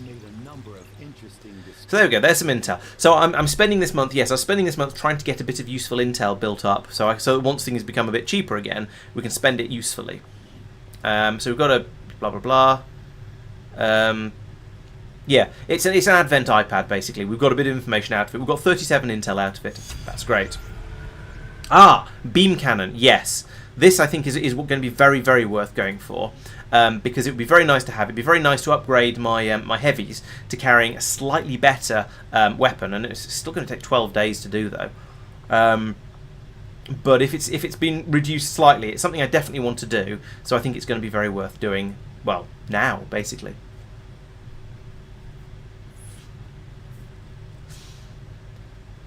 Okay, yeah, maybe. All right, maybe when I get the ability to go, once the cipher event, dark event, stops upsetting everything, stops upsetting the costs of everything, then I'll take the opportunity to go out and nope, go here.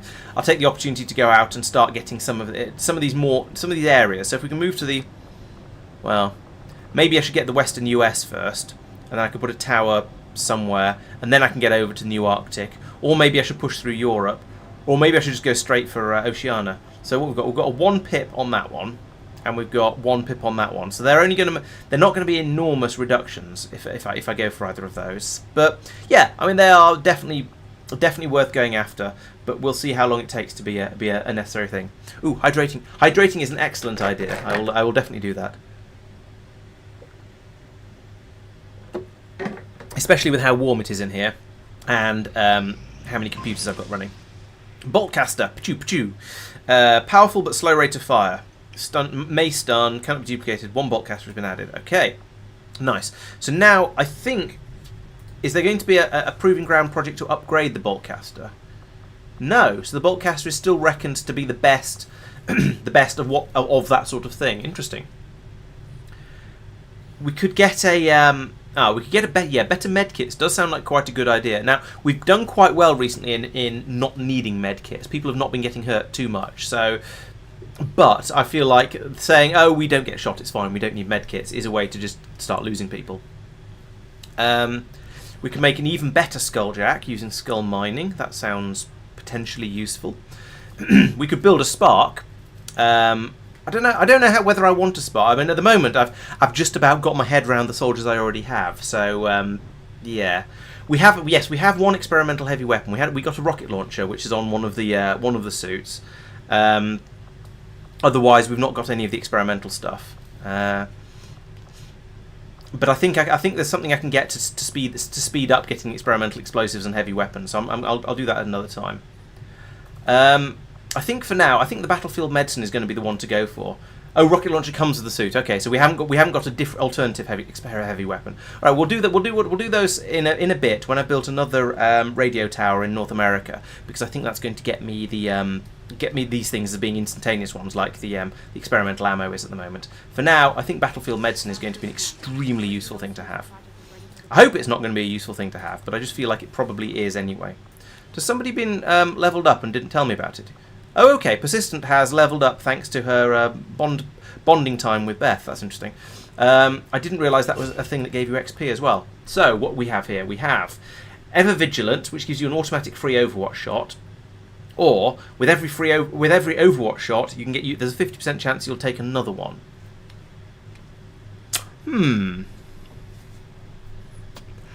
I think Ever Vigilant is probably the better one out of those two, because that means she can move further and still have the still get the Overwatch shot automatically. And generally, and to be honest, her aim probably isn't good enough for this one to proc particularly often. Yeah, I think Ever Vigilant is probably the one to go for over here. I think that's going to definitely be a better one to have. So we'll take that one.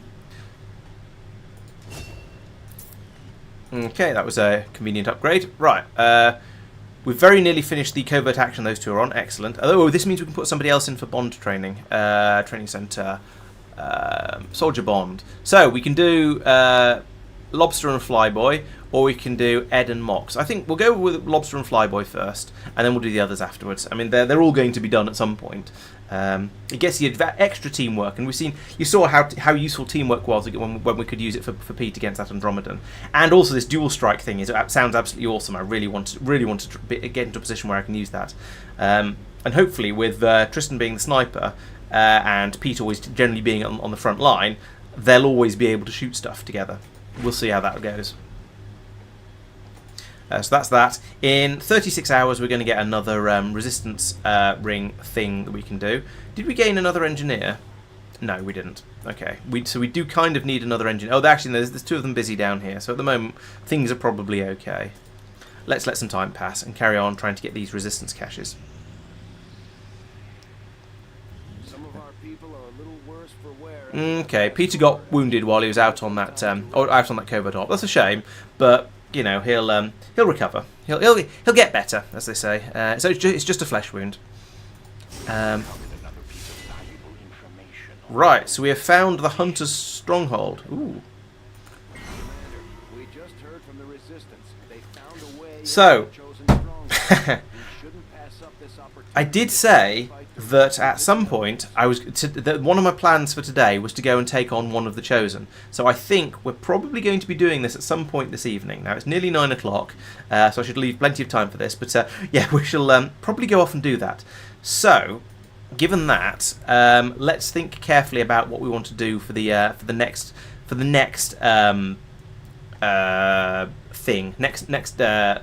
covert action. There we go. Now, it would be quite nice to get aim boosts are always nice. It'd be quite nice to get another promotion, all those sort of things. But I think I want to make sure I don't have to send particularly high level soldiers out on it. In fact, let's have a look at who we've got and when we're going to have who. So, okay, Peter has been wounded for 7 days, which is unfortunate, but he's my hacking specialist. So I think I'd also be quite happy taking out Persistent on this one. I want to have Pete available, and therefore probably Lobster available as well, because they're my top level rangers.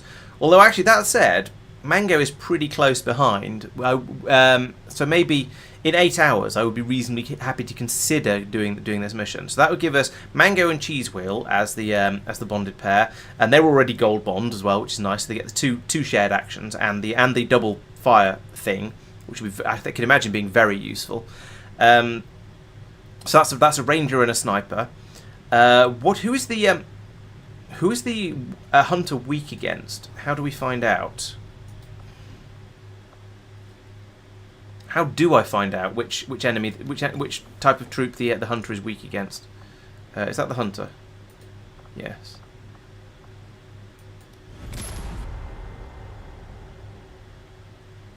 Yeah, I don't know how to find out which of the which faction it is the hunter is weak against. I don't think it's the Reapers, because I'm pretty sure that was the I'm pretty sure the assassin is weak against the Reapers, but I certainly can't remember whether it's Mox or the Templar. That's a little bit of a problem. Does anyone who knows this game better than me know where I can find out which one they're weak against? So the obvious thing to do would be actually I probably want to bring Persistent as my medic along, because somebody's bound to get hurt going up against the Chosen, and therefore I probably would bring the Reaper anyway. So that would be those two, and then I said Cheese Wheel and Mango as a Ranger and a Grenadier. Templars and Rangers? No, I think it's probably. Oh yeah, Templars and Rangers are the other. No, Templars and Skirmishers are the other two. And I can't. Oh, you're saying the hunter is the hunter always weak against Templars? That's worth knowing. Okay. So in that case, but he's only a lieutenant, so I don't really want to bring a lieutenant along on one of these missions if I can avoid it. I will definitely be bringing this Ranger along with Specialist, Reaper, Grenadier. Sharpshooter, yeah, pistol sharpshooter would be quite good, and maybe a rifle sharpshooter, just because they are again a bonded pair, so it's sort of useful. Oh, melee weakness, okay.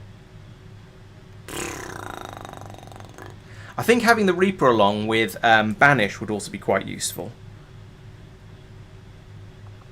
It's a good way of taking out a Chosen very, very quickly.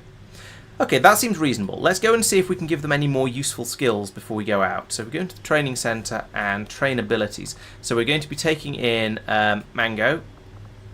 You've got Shredder. You could have Shredding. That would be interesting, but I don't know how useful it would be. Bladestorm is nice. Again, not sure how useful that is necessarily. I feel like you've not had as much spent on you as Pete has. That would give, yeah. Oh, Mango is the sneaky Ranger as opposed to the violent Ranger that we're making Pete into. So, but you've still got Untouchable though, which is nice. What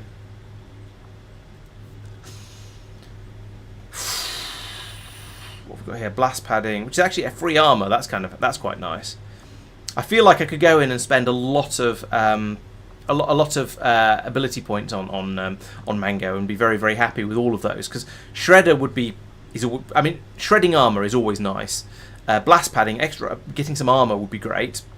Bladestorm is fairly useful, and Blade Master is also quite nice, especially if, as we're saying, the hunter is weak against melee attacks. So okay, let's take that one, and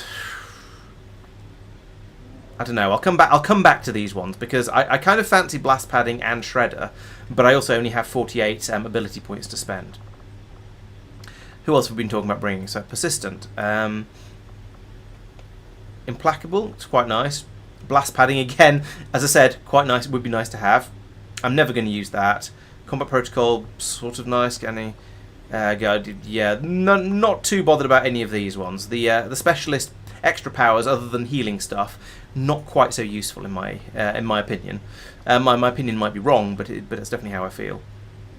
Now, the Reaper has all kinds of useful abilities. What have we got in here? We've got an extra Claymore, that's quite nice. Banish, very, very nice.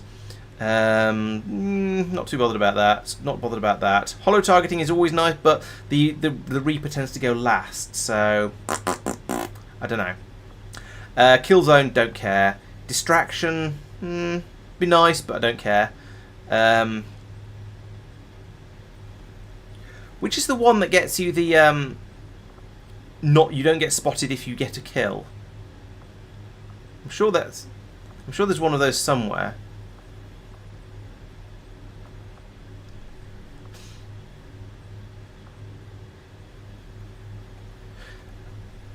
That's not quite it. Maybe it's a kernel level one. I would quite like to get the there can be only two, a second Claymore, because they are quite nice. Do we have sticky bomb Claymores? No, I think that's a later level. So I don't think any of those are too valuable. Here's cheese wheel. I mean, having the grenades do a bit more damage is just generally going to be nice. That's sort of nice. Maybe, Mark. I was thinking of taking you on this mission, so I'm definitely going to have a look at your what you've got and decide as I go through. Cheese wheel. Mark, you are in fact next on the list. You've done quite well so far. You've got rapid fire. I don't know how that's going to work with the sniper. I guess it means 2 shots with the sniper rifle, so that that would be quite entertaining. It does sound a bit dirty, but what can you do? Not attacks, turn hunker down automatically. Hail of bullets. Now that's potentially nice. I don't know. Long watch, not so bothered because you're not that sort of shooter. Same with Deadeye. Death from sniper rifle only kills her. No, I think Mark, you've got all the ones that would be useful, with the possible exception of rapid fire. But rapid fire you probably wouldn't use because again you're a gunslinger, not a sniper. I think.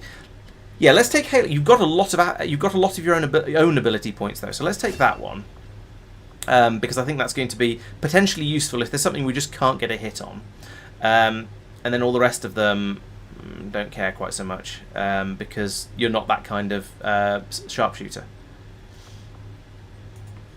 And then Bagel down here is far too low a level to have anything useful, basically. Actually, that said, Quick Draw could potentially be very useful. Run and gun, no, it wouldn't work because run and gun would be fantastically useful if you could run, if it would let you move and then fire the sniper rifle. But that's just not going to happen. So I think we won't have that. However, I do want to give Lobster lightning hands and quick draw. Maybe I won't give him quick draw just yet, but this will allow him to get off various pistol shots at convenient times when he's able to. Face off would be quite nice as well, but again, expensive. We need to send him out there to earn some points. So I think we're probably basically done there. We need to spend 8 hours waiting for Mango to finish getting scared straight, and then we can head off and go and investigate the hunter, and that's going to be absolutely terrifying. And we'll have a good think about PCSs as well before we go, since that's a thing we've not. And yeah, and see how things go. There we go. Mango has calmed down a little bit now. So let's go. Basically, I guess. Where is the hunter? There is the hunter. Let's go and find out. Yes.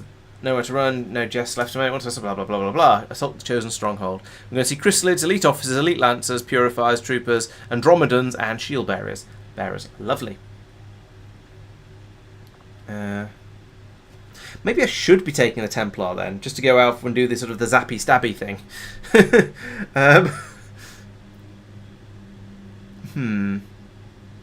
I don't know. I don't want to take a lieutenant along on what's probably going to be one of the hardest missions we've done yet, though. It just doesn't seem like a good idea, to be quite honest with you. We'll need to have one of our troops equip the Skulljack for use in the field if we're going to make any progress towards our current objective. Yeah, we're not doing that today. We're just going to take in the best kit we can.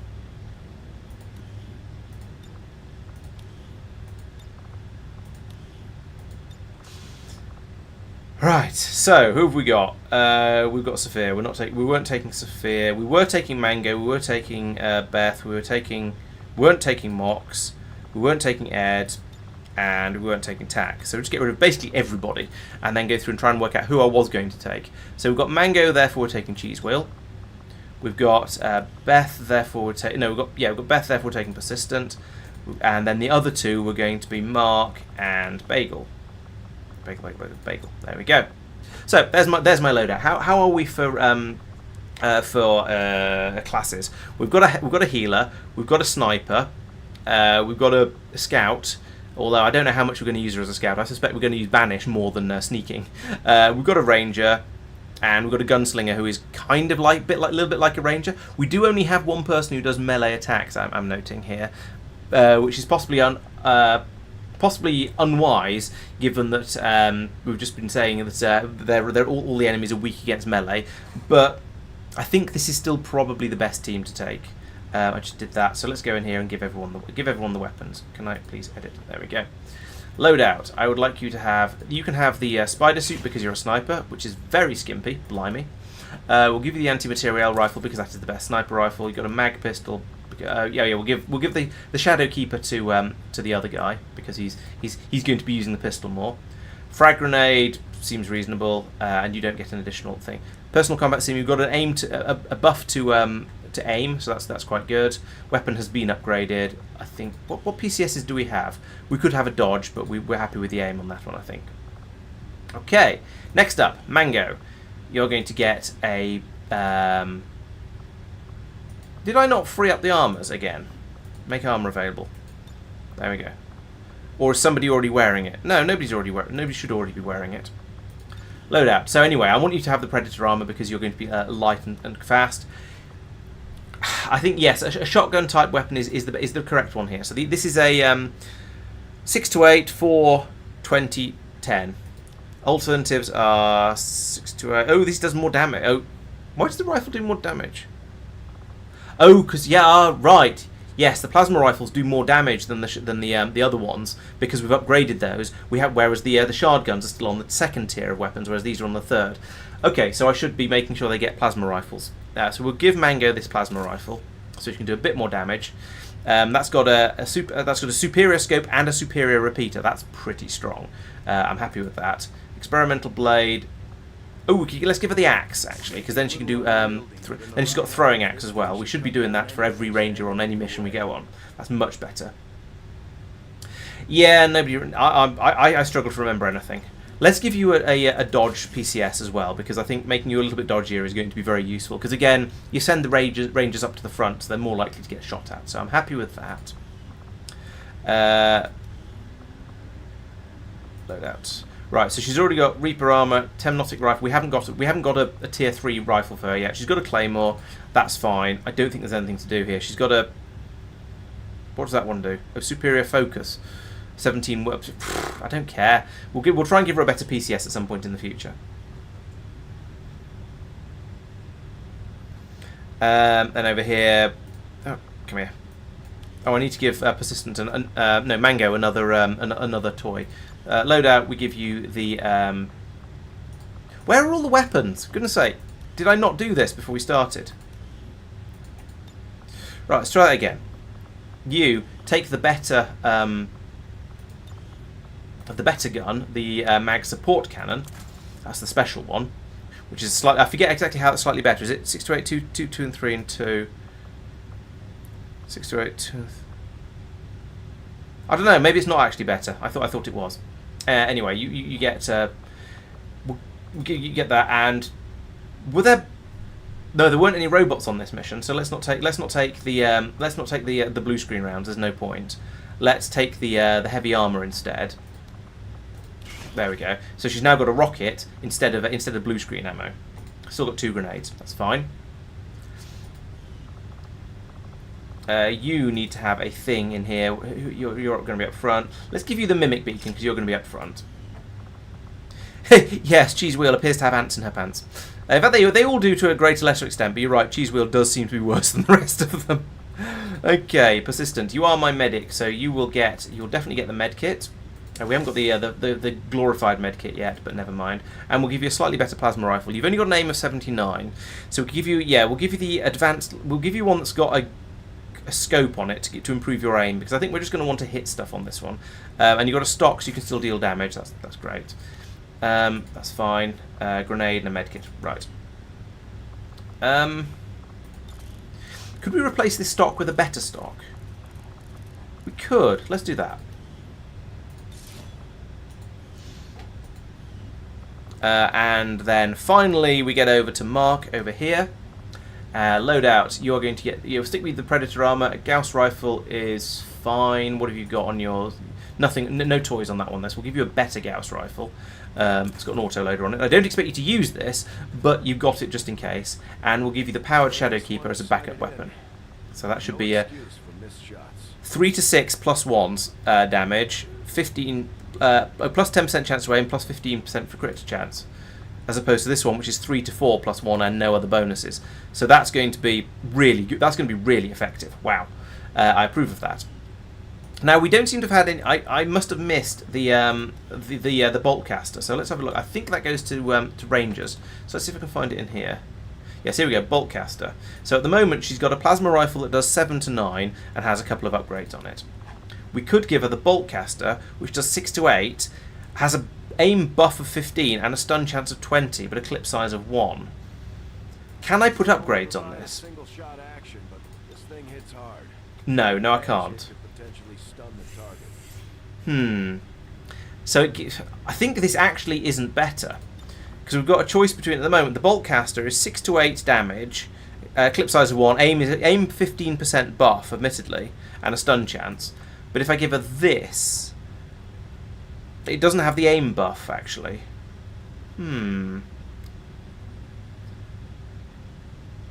But it does slightly more damage, and her aim is 79. All right, let's stick with the bolt caster for the aim buff and see how it goes with that one.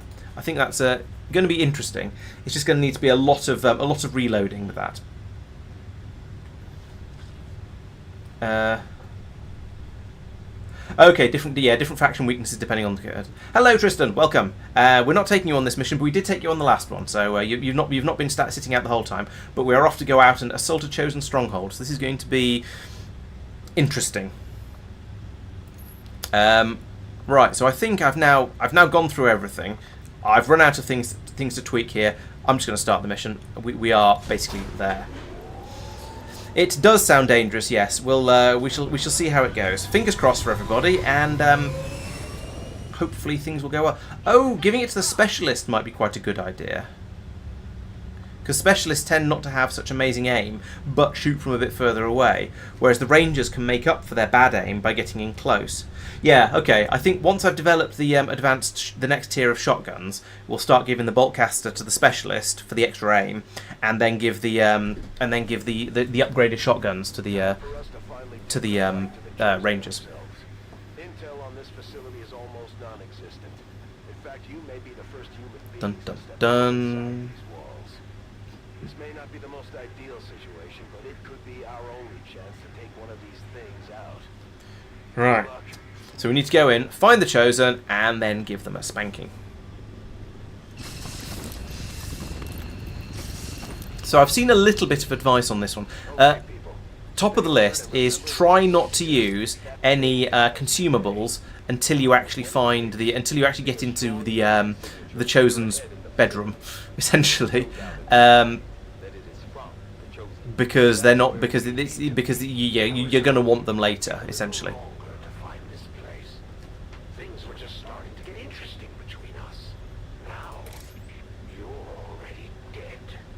Okay, so we have a door. There's nothing on this side of the door. Let's move everyone up to the door, including putting Beth right in the middle so she can charge through in the next turn, and when we open it, because nobody can see her. Unless they're standing right behind the door, in which case if we have other problems, then we'll just open fire straight up. Let's get everyone else up. Basically, let's just get everyone by the door, because we are currently concealed, and then we'll work out what we're doing from there. There is only one door in this room, I note, because this one over here is sealed off, I think, as far as I understand XCOM, and then the edge of the map goes around these two. So we only have one way to go at the moment. Bagel should probably hang back, because, sniper. If I put him here, then he can provide covering fire over the top through the door. And we'll move Mango up here, and who else have we got? And Persistent. Persistent is also a support character, so we'll put her over here. Okay, that seems reasonable.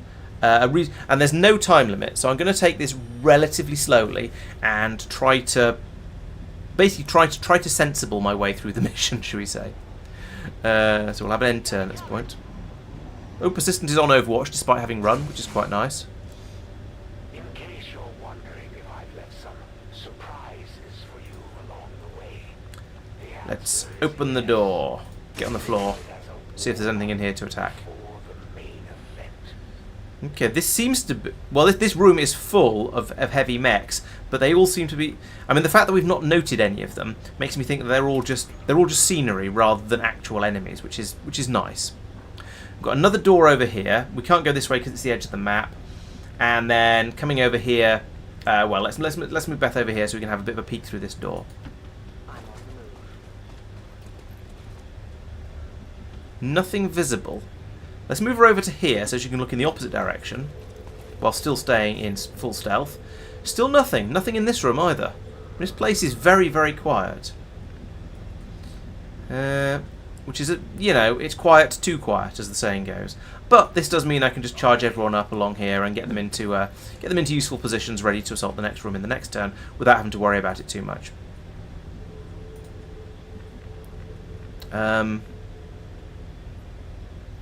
If I put her down here, she can't shoot through the doorway, which means she's less, which is a bit less useful, and will take forever to get to it as well. So I won't do that. Persistent can't get all the way over there. I need speedier people. Let's put... Is this Bagel? Yes, this is Bagel. Let's put Bagel down... I don't know. I don't know where to put my sniper, basically. And then we'll bring Mango up this way as well, because, again, speedy. And Ranger. Rangers are supposed to be at the front, is what I'm essentially trying to say. Especially if they're over vigilant. Oop, I hear stompy noises. Well, we weren't expecting to sneak in here today. It's an Andromedan. Okay. Right, so have they been woken up? I thought we were in concealment, but apparently they maybe we weren't in concealment at all. Never mind. To be honest, I never thought anyone would ever walk into this place voluntarily. So where did the Andromedan go? It's back here somewhere. Did it go in behind this thing? I think it might have done. Let's send the Reaper in to have a bit of a look around and see what we can spot. So if I move her to there, then there we go. So now we know the Andromedan. Yeah, the Andromedan is roughly where I thought it was. So that's yeah, but we knew we were going to get an Andromedan coming in here. So to be honest, I'm not too upset about that. I think a good way to open hostilities would be with a grenade that will damage both. Is that a shield bearer or what is that one? I can't tell. Shield bearer. Okay, so shield bearer not particularly dangerous. Let's just try and pump lots and lots of damage into the Andromedan. So I think I am, despite what I was saying earlier about not using up consumables, I think I will open things with a grenade, because if I can take out this this cover from in front of it, then it's going to be a really easy target for everybody else. Also, that'll do a bit of shredding. She didn't sound sure about that move. And also, I can hurt the shield bearer as well, which is always a bonus. So we'll do that. Straight through the racking in front of her, but I'm sure it'll work. And boom, boom. There we go. Excellent. So that's right. There we go. We've got rid of the cover. The problem is now we don't have anyone else who can shred armor. Cheese Wheel is the only one with shred, as far as I'm aware. So that's a little bit unfortunate. Oh, okay, interesting. Mango is still in concealment. Not what I was expecting, but sure. So I think at this point we just kind of want to go a little bit all in on the Andromedan and just start hitting it very, very hard. I'm not sure. I mean, the shield bearer is, yes, will make the Andromedan slightly harder to deal with, but only slightly. I think the shield bearer is my lowest priority, because yes, maybe it'll give the Andromedan slightly more health for us to deal with, but not that much. Okay, so we've got a 7 to 9 here, because it's got all that shielding, all that armor plating over there somewhere. It's not going to be quite as good as I would have liked. There's a chance of a crit. We could throw the axe, but I don't want to. We could dual strike. Who's your bond? Who are you? You're Mango. Who's your bond with? Bondo's with. Oh, excellent! Bond with Cheese Wheel. So if they both get a shot, yeah, I think that's an excellent opportunity here. So we'll use. Oh no, we only get one dual strike for the entire mission though. So that's a bit less dangerous. Sorry, a bit less useful. Because I was hoping to use that later on basically more difficult things. We could do teamwork. Teamwork, again, quite a good idea, because it'll give Cheese Wheel another shot against the Andromedan and would allow us to shred at least some more of its armor. Yeah, let's do the teamwork instead of the dual strike, I think, at this point. Or should we? I don't know. This is just such a good opportunity for a dual strike, because they're both like right there and can just shred it. But I It's so tempting, but also on the flip side, I don't know whether it's how well it's going to. Yeah, let's use the teamwork. I wish I'd thought of that before moving, to be honest, but never mind. Now you've got it. Yeah, there we go. 77%. That's not great, but at least we'll shred another 2 points of armor. Or alternatively, we'll just get straight up miss and not do anything at all. That's also a possibility too, I guess. Grumble, grumble, grumble, grumble. Okay, well, we'll, I guess, move Mark in. And yeah, we'll move Mark in and we'll use lightning hands and a pistol shot. Oh, actually, from where he is, he's got a 91% chance because the Andromedan's holo targeted. Nice. So if we do a lightning hands, what's the chance of 100% chance of hitting? Let's hit this guy 3 times with the Shadowkeeper. Because he's got a massive boost. He's got the weapon accuracy buff of 10% there. It does a reasonable amount of damage. Hopefully he'll roll high on this one. And we can just hit the Andromedan 3 times. A crit for 5 damage. Nice. If we can get that another couple of times, I'll be very, very happy. There's another crit. Wow, you're on fire, Mark. I'm very, very impressed. This is exactly what we need at this point. I mean, you're not going to miss, sure, but getting 2 crits in a row, I'm very happy with, and that's taken it down to 1 health. Yeah, definitely happy with that. Bagel not in such a useful position, typical. So we'll leave him where he is for now. If I bring Persistent up to here, she can take a pot shot at that and take it over into robot mode. Because I mean, as long as she hits, she's bound to do 1 damage even through 3 pieces of armor. So I think, yeah, we'll take that one. Okay, I'll go. 100% hit chance. There we go. Definitely dead. Boom. And that puts it into robot mode, into second phase, which is a shame, but you know we've at least made it quite a lot less dangerous.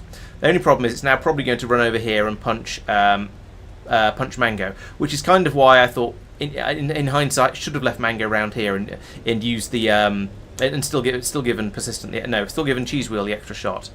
Now that said, I do have another option here. I could use Beth to banish either of them, which is basically a guaranteed kill, but she only gets to do that once, and so again, it's this thing that I want to save for later. We could take a pot shot at somebody, which would unstealth her. She can re-stealth, so that's not too much of a problem. We could also put the Claymore on something in order to do a load of damage, but I think, again, that's a thing to save. Is there anything useful to remote start? That's not a useful thing to remote start. So she doesn't have any skills that won't that won't just get completely used up. We could try a sting against the shield bearer in the back there, which would actually apparently potentially be a possible kill. So sting. There's no way she could kill the Andromedan, but she could possibly kill the shield bearer. But I think it's I don't know. On the one hand, I don't want to use up Sting because it might come in useful later. On the other hand, Stealth is going to be a lot less useful later on, so I think we'll probably not care about it quite as much. And it might take out the Shield Bearer, which will make the Andromedan a slightly easier target at the end of the next round. Let's sting the Shield Bearer and see what happens. At the very least, it'll make him into an easy. Okay, it's made him into an easy kill for next turn. Then that's the that's what we've done. Unless I bring Bagel up to here and take a pistol shot, we could possibly take out the Shield Bearer that way, and then that's going to make the Andromedan slightly easier to deal with in the next turn. On my way.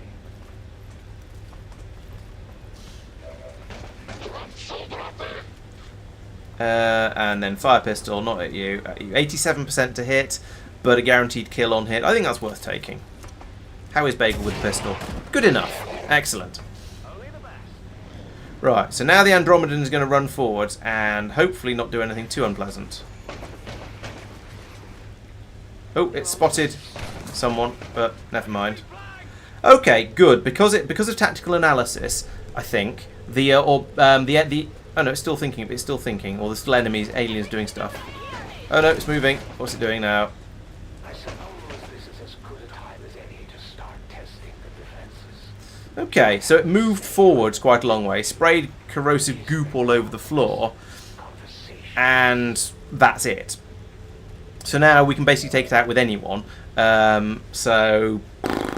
Or rather, we can attack it with anyone. It's going to take several hits to kill it, but that's absolutely fine. It's not like we're going to miss it at this sort of range. So let's soften it up first with Cheese Wheel. And then I think, how much health? It's got 8 health left. It's who to then finish it off with. I think Mark would be quite a good option here, because Mark and Bagel, because they're lower ranks out of this group. So let's try and give them the kill. Also, Bagel might have to stay there for quite a long time. Oh no, there is a way to escape past the acid. That's all right then. So Mark, pistol shot, please. 100% to hit because it's right there. Oh, and that was a straight up kill. Nice, excellent. Okay, so I think we are now done with this room. Beth is still in concealment, which is nice. That's what we'd like to see.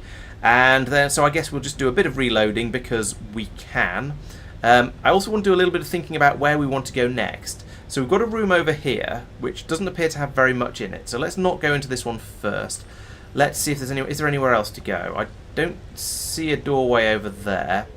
There is a dark area off this way, so this is mysterious and dark. So we'll plan to head this way in the next in future turns. Can I get... Who is this? This is persistent.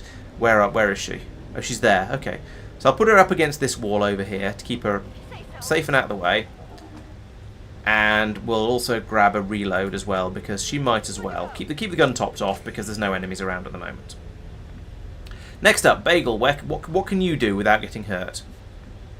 I mean, I'd appreciate it if you could find a way around this goo. Let's move to here, because that is a safe movement. And then you are at least in an area where he's now got a nice sight down this room. So if we discover any more enemies further down it, he can take pot shots at them with squad sight. Mango, I would like you to get past this goo. I'd like you to find a way to get through it, but I guess we move you over to... There's a way to place waypoints, and I don't know what it is. Oh no, actually she'll run through there happily enough and take a safe route through there. So actually that's quite a good place for her to be, I think. Given that Beth can't see anything up this way, I know that anyone who stays behind her will be safe as well. Cheese Wheel has used up all her actions, so she can't reload, which is a bit of a shame. Mark has used up one of his actions. He doesn't need to reload because he's been using his pistol, so we'll move him forwards to here. Let's scout a little bit more, because this is safe as far as safe goes. And because she's not going to get spotted, and I'd like to know what's up this way.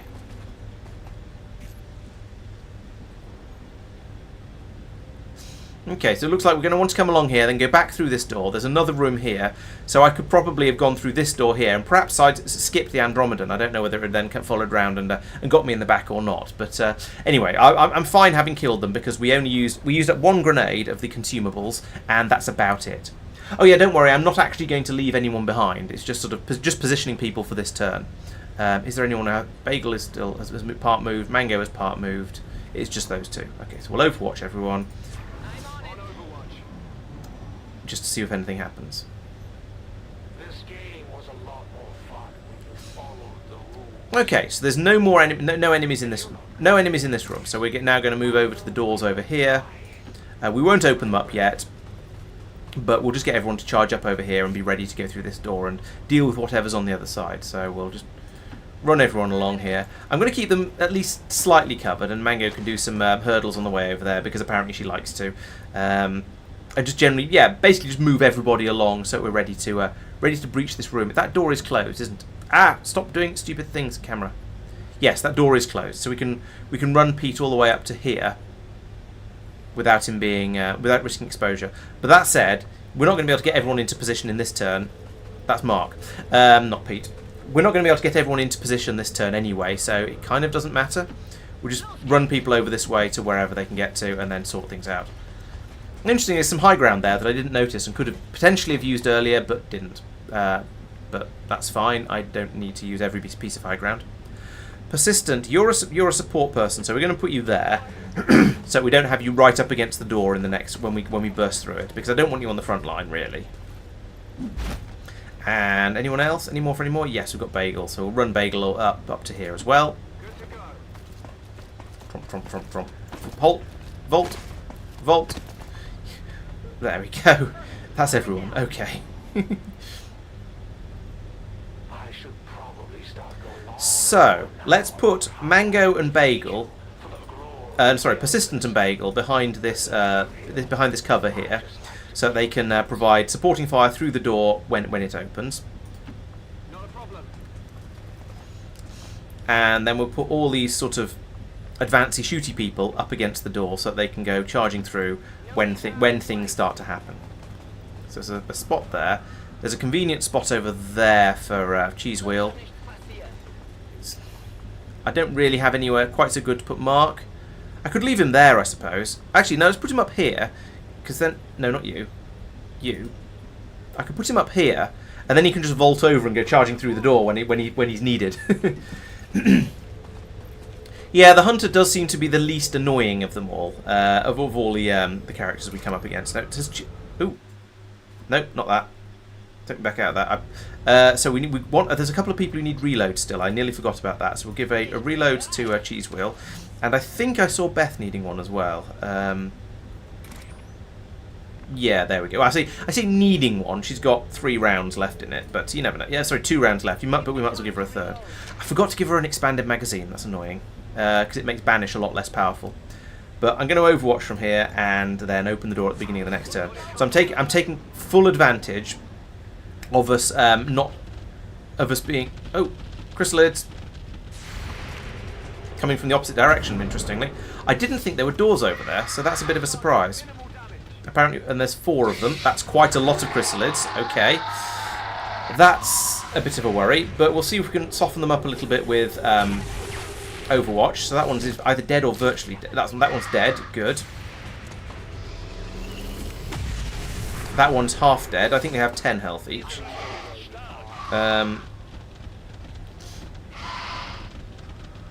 Okay, so now we suddenly have chrysalids. Okay, well, chrysalids are not my favourite, as you're probably aware, but I think with the number of soldiers we have over here, and I think we're not gonna have too much trouble dealing with them all. Has Mark got his lightning hands back again? Yes, he has. So let's use that to take out the first chrysalid that he's already softened up.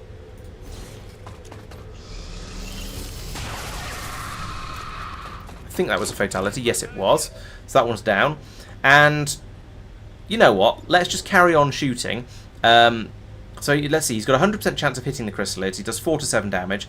Alternatively, we could switch over to the sniper rifle, which is also a 100% chance of hitting. Does 7 to 9.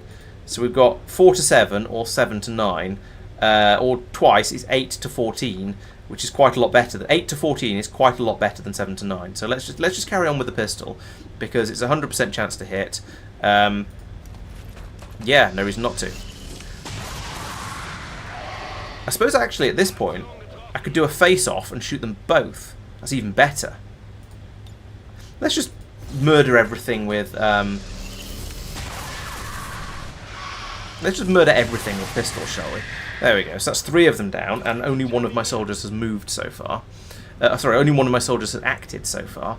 And this is going so well that I think I might just do the same with Bagel. He doesn't have the thing that allows him to get 2 shots out of a pistol, which is a bit of from his pistoling. But he does have lightning hands, so, you know, let's just try and... His pistol is less powerful, though, so he's not going to get a kill, which is a bit of a shame. But he can then finish it off with a pistol shot. Boom! There we go. So, those chrysalids did not last very long. Yes, the pistol shot is pistols are quite nice because you don't need to worry about reloading. So it's now all of my people are still on. Oh no, they're not on full ammo anymore actually, because some of them did reaction fire. So let's just reload again, and then when we've got everyone ready, we'll open the door and have a look what's on the other side. I apologise if this seems slightly repetitive, but that didn't take too long to deal with. So we'll just Overwatch everyone and see what happens. Mag pistols do fire faster, but I don't think they do as much damage, or at least they don't do as much damage per shot.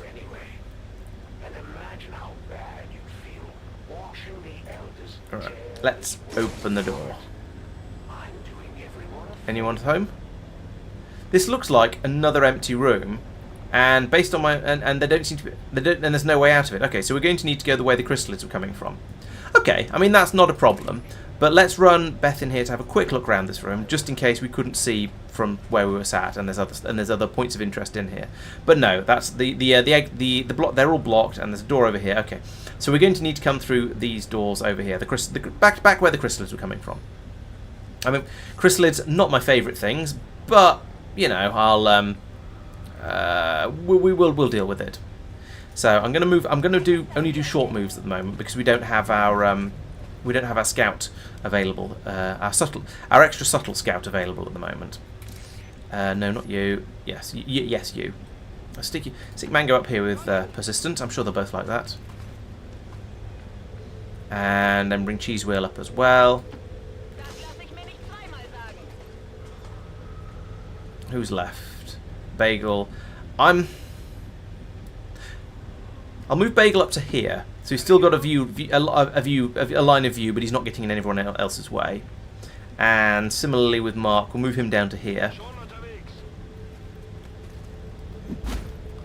like that. And then we'll bring Beth back up through here because that room is apparently a dead end. I spent all that time lining up around the doorway just to open the door and find out there's absolutely nothing in there, including anywhere to go. Which is a bit of a shame, but never mind, that's the way these things go, I suppose. Right, where's Beth? There she is.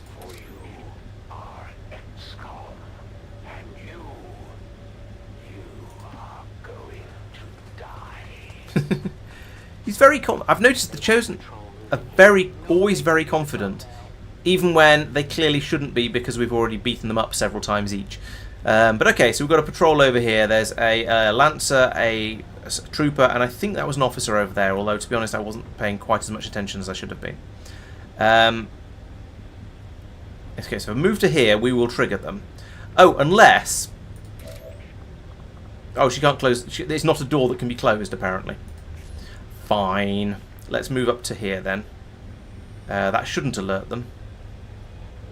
No, they won't be able to see her moving to there.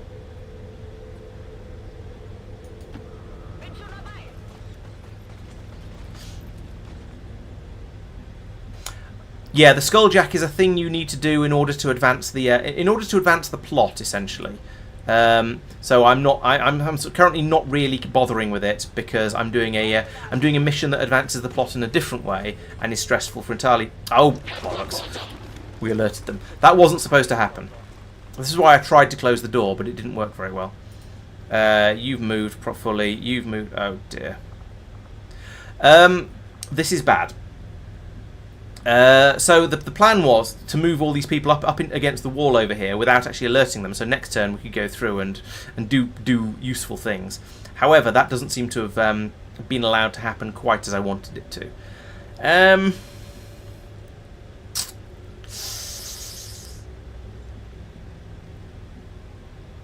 I'm not sure quite what to do about this.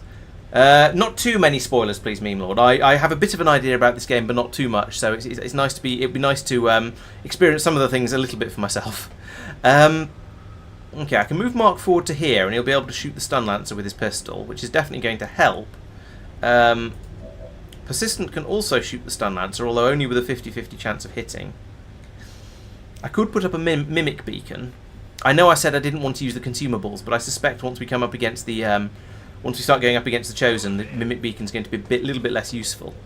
What are your chances of hitting? 45%. These are not the sort of chances we like. However, that's a Stun Lancer. It can't attack from where it is. So, or at least it probably won't attack from where it is. It'll come running forwards. So therefore, we'll all get to take... As it comes forwards, we'll all get to take Overwatch shots against it. So I think my best bet at this point is going on Overwatch, assuming that these guys aren't going to be able to do anything from where they are, because they're all on tactical analysis, I believe, which is what that swirly thing means, which means they only get one action in this turn. So I think they're just going to... I think they're mostly just going to move. The Stun Lancer might try and attack, because he's probably got a stabby attack equivalent, which is a move and attack in one action, but the rest of them probably won't. So I think if we just all go on Overwatch, we might be alright. I guess we'll find out.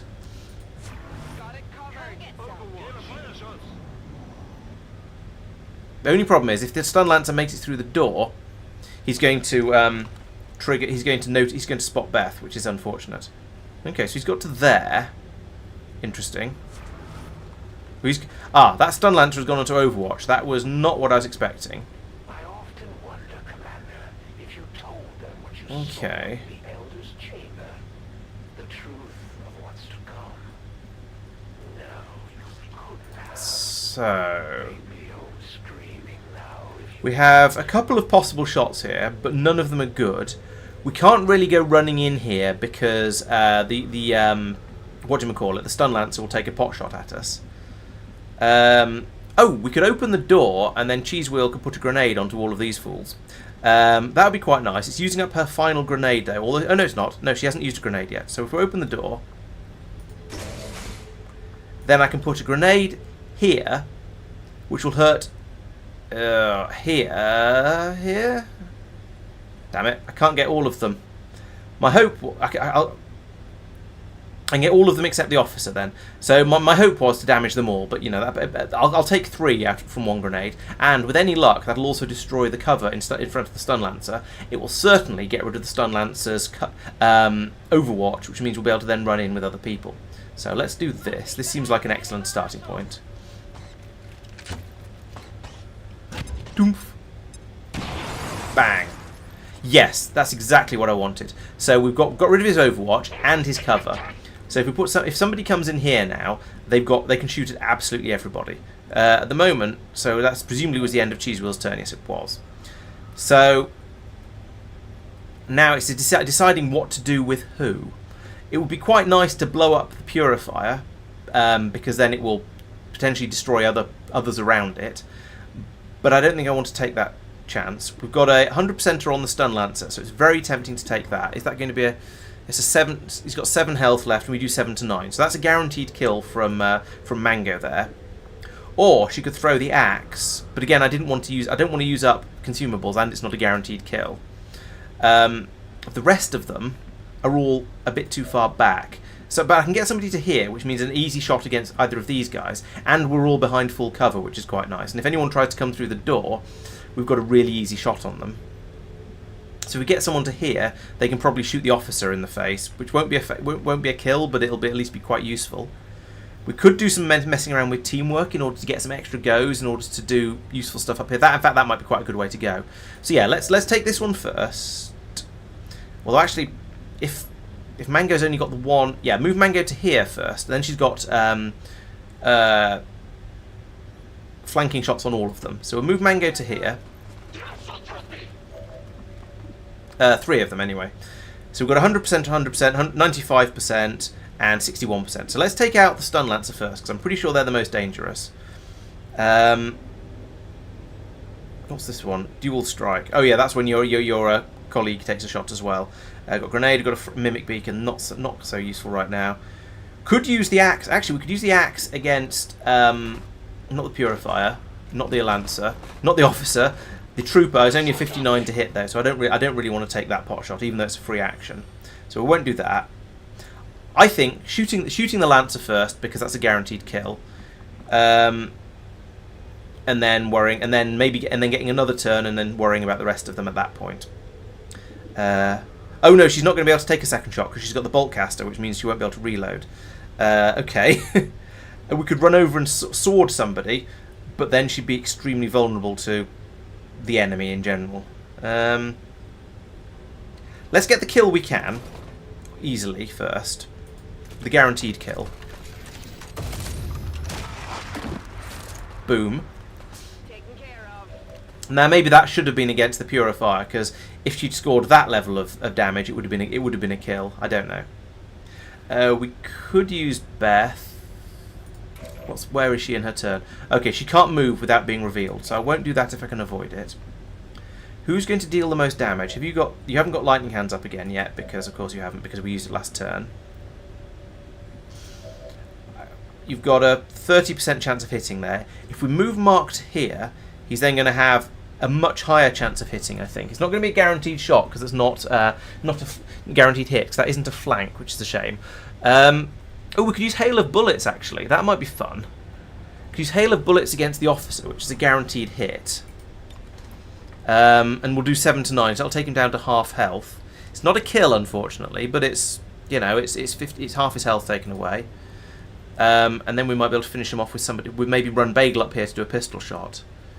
We are leaving the Purifier and the Trooper up and alive, though, unfortunately, which is not ideal. Let's take that.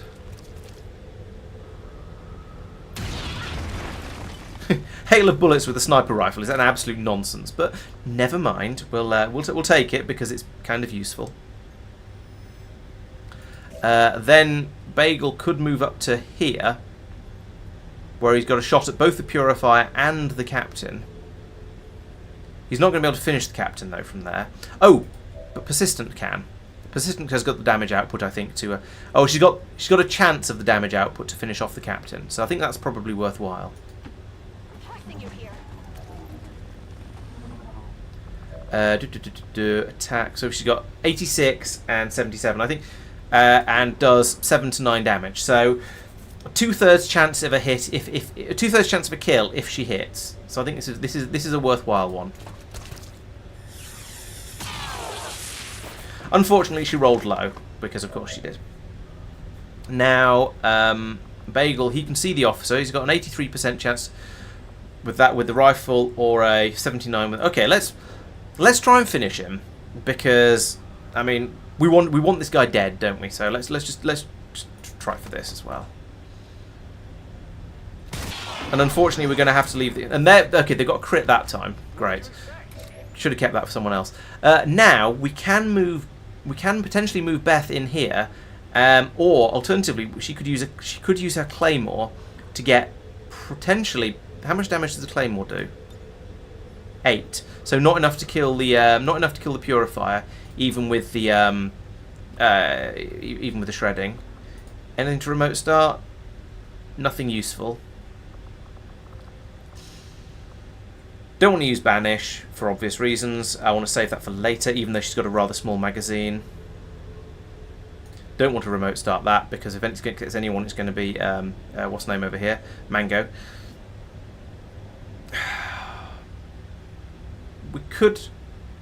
I could move her over here and then shoot the Trooper, and there's a non-zero chance of there's a reasonable chance of a kill.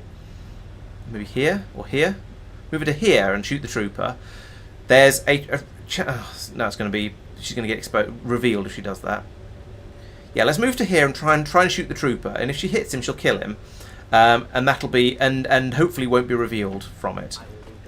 I think that's worth doing, just because that way we take them down to only 1. Okay, we found the objective. Directly ahead. This appears to be an alien transport device of some kind. So, understood. Looks like we as found our way you're saying, we've got the lift now, so we'll use that eventually to try and get out of here. So, got a 65% chance of a hit, and if it hits, it's going to be a kill. So I think that's worth taking. We'll take him down, take him out if we can, like that, and hopefully she won't be revealed. Oh, she was revealed. Okay, well we can conceal her again next turn. So Mango does have an extra move available. Unfortunately, I can't use it for reloading. I don't. Well, let's put her back here, so she's a little bit further away out of flamethrower range. I think that's probably worthwhile. It's not going to make a lot of difference though. Purifier has gone into hiding, and has flamed Beth, unfortunately. Okay, I was hoping she wouldn't be revealed, so that wouldn't happen. But so much for that. Okay, well,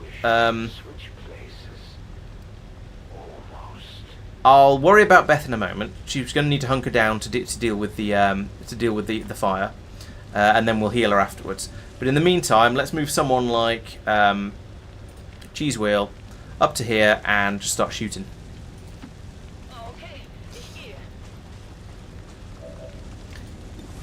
97%, I'll take that. Also, he's now shredded and hollow targeted, which makes him an easier kill for anyone else. Like who's a low rank? Let's see if we can get Mark over there. Can we get Mark over there? We cannot get Mark over there. Could do it with Mango. Mango needs to reload though, so let's bring Persistent in for the killing blow.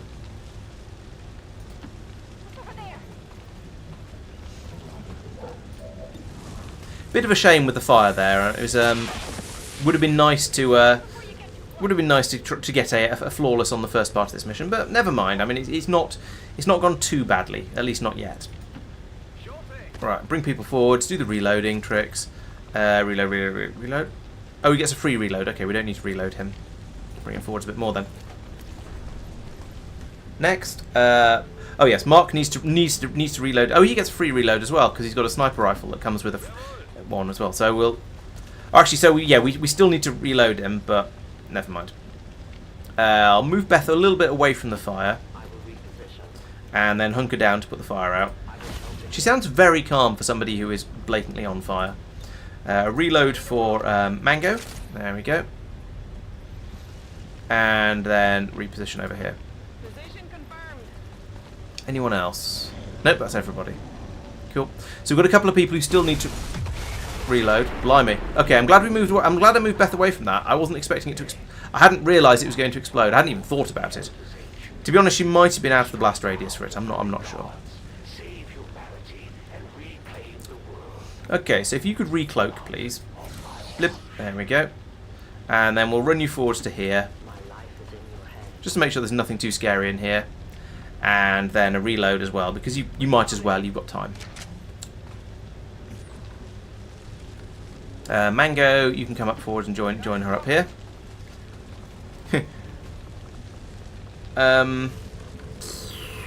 Cheese Wheel, you need to reload, so we'll just move you as far as here. No, reload. Gained an extra option on the bar there. Persistent, you also need to reload. Let's get everybody locked and loaded, up and ready.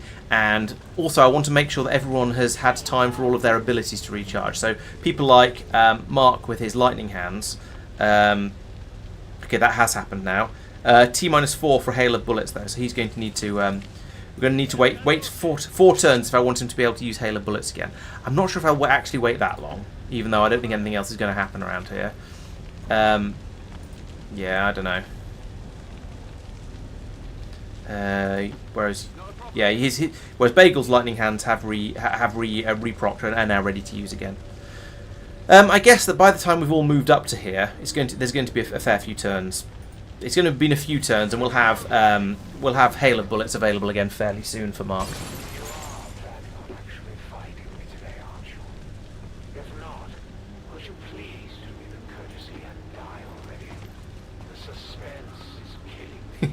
Yeah, I can see why the hunter is the one who is considered the most amusing, and he is less annoying than the others, and a little bit funnier. So yeah, I can totally see that one.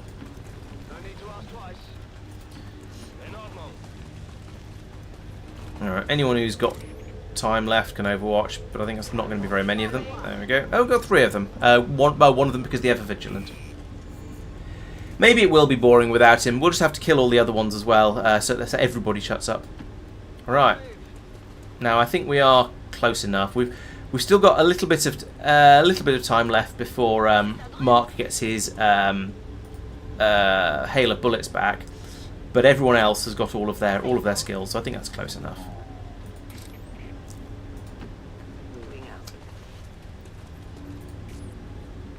I think I decided to start with the hunter because the hunter is slightly easier to deal with, and I think it makes sense to start with the ones that are easy rather than the ones that are talkative and annoying.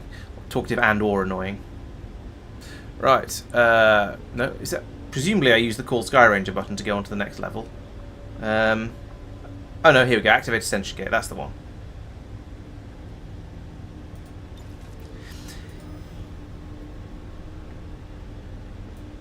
Well done, Menace 1-5. See you on the other side. Yeah, but if one of them, if I've got a choice between going after the easy one and the difficult one, it makes sense to go after the easier one first to try and to try and learn what I'm doing. I feel, And also, by the time we then go, that means by the time we go after the assassin, we'll have the heavy, we'll have the next level up of the autocannon, and probably other useful things besides.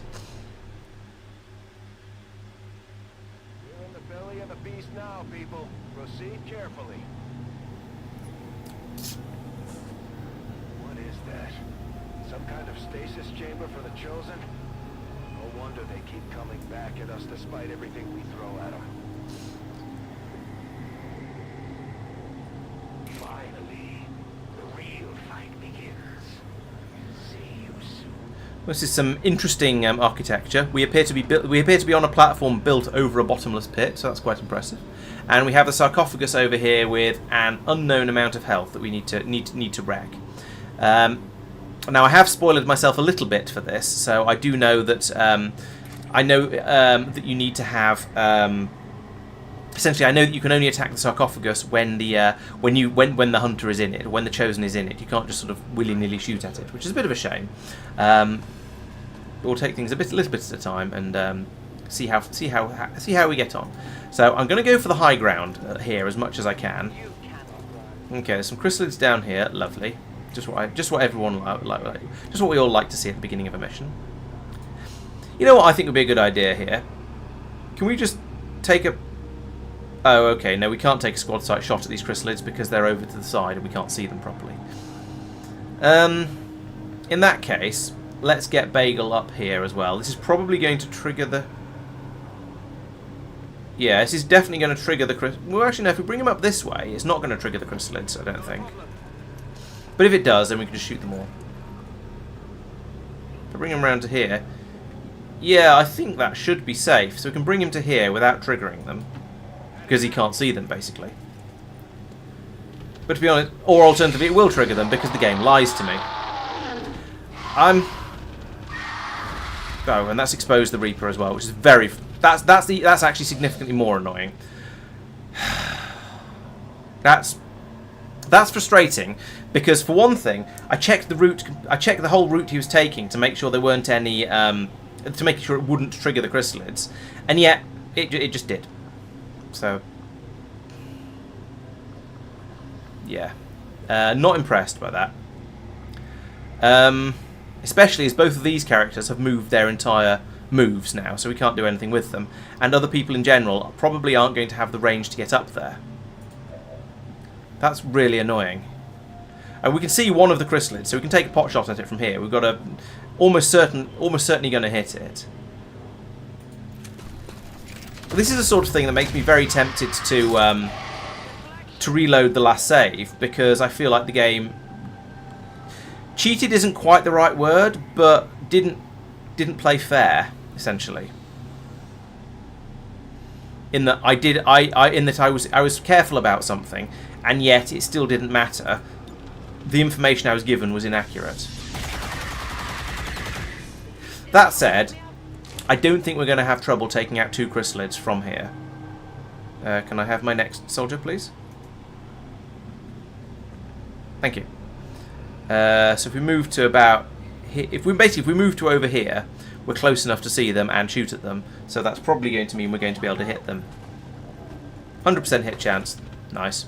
So 0% chance of a crit, unfortunately, but also 0% chance of a kill. So that's down to 2 health. So I only need somebody to provide 3 damage now. If I run Mark forwards to here, I suspect he's going to be more than capable of doing that with his pistol shot. I'm not even going to use lightning hands, I'm so confident. Especially because I've got another couple of people left. Right. So that has saved us from the somewhat awkward game dysfunction in there. So let's reload Mango. Chunk. And oh, her she managed to use the whatchamacallit, so she's hair trigger, so it didn't cost her an action to take that shot. That's kind of handy. You've got... Oh, you're still at the beginning of your turn. When did you shoot? I'm slightly confused. Let's run you up to here. Run you up to along here as well. So we're all in this sort of area, and they can all provide supporting fire for each other. And then persist. Oh, you hair triggered as well, apparently. Either that or we've got a second turn without me realising. Let's move persistence to here.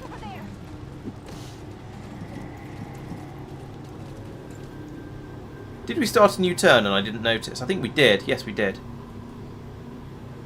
Okay, well that changes my tactics around a little bit. I still want to get everyone up here. And then we'll advance forwards towards the front of the platform and be ready to shoot at whatever comes to get it, whatever we see. But let's get the band back together first. So we'd like Mango to come up and join us on the top level. Yeah, I'm getting attacked by some sort of small insect as well. Not a crystalid, thankfully.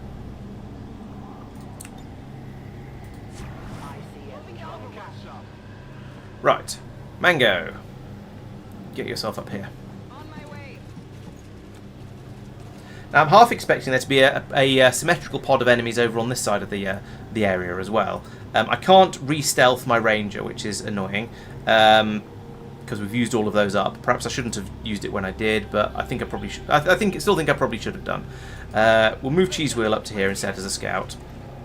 What are we seeing? Okay, so there we go. There's a cutscene now, I think. Yes. So, giant brick. You're not supposed to be here. You were never meant to figure out our little trick. Full of surprises, aren't you? Soon to be full of holes. That's a very big rifle to just grab one-handed and swing around like that. All right. We've faced these things before and we can do it again. What happens today? Only one side is leaving this place alive. Finally. You are ready. Okay, so we have. He can summon in stun lancers. Okay, you can see concealed units. So I guess it doesn't matter too much that we've run out of cloaks. And defense is increased after the first attack of every turn. Right. Okay, that's going to be annoying. But on the other hand, he takes additional damage from 3 or more attacks in a single turn. So we just need to keep hitting him basically, and then things will be fine, probably.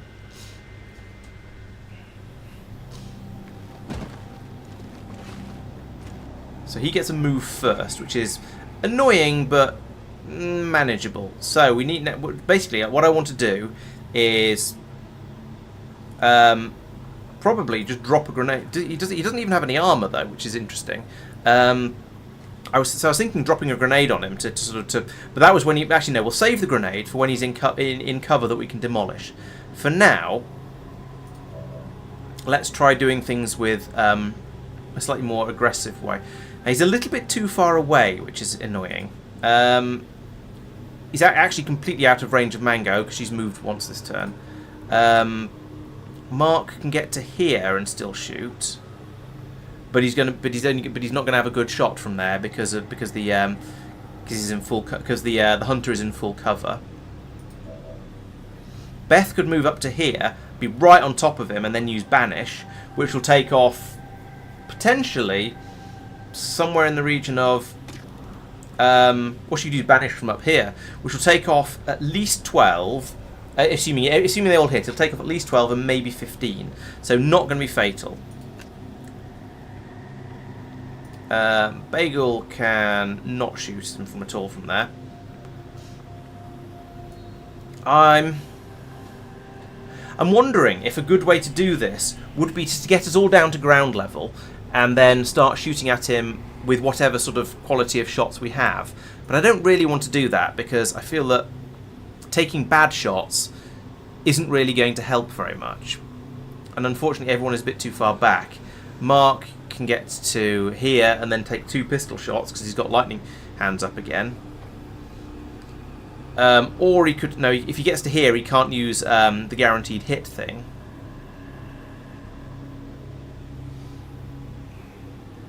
I think, yeah, let's take some difficult shots at the hunter and do as much damage as we can, and then try. Or from there, can he get us? Not really, I don't think, because he's the only one he can see is Beth, who I could move to here where she can't see him, and then he'd have to move. And if we all go onto Overwatch, we'll probably get into strategic positions along here and maybe up here. We might have better chances of hitting. Or he'll come up on top and we'll all have really good chances. Yeah, let's try that. So let's move Beth to here. Oh, he's just going to pull in a load of stun lancers as well, and that'll make things even harder. And he probably won't move, so... No, let's go for taking difficult shots at him. So we'll move Bagel down to here.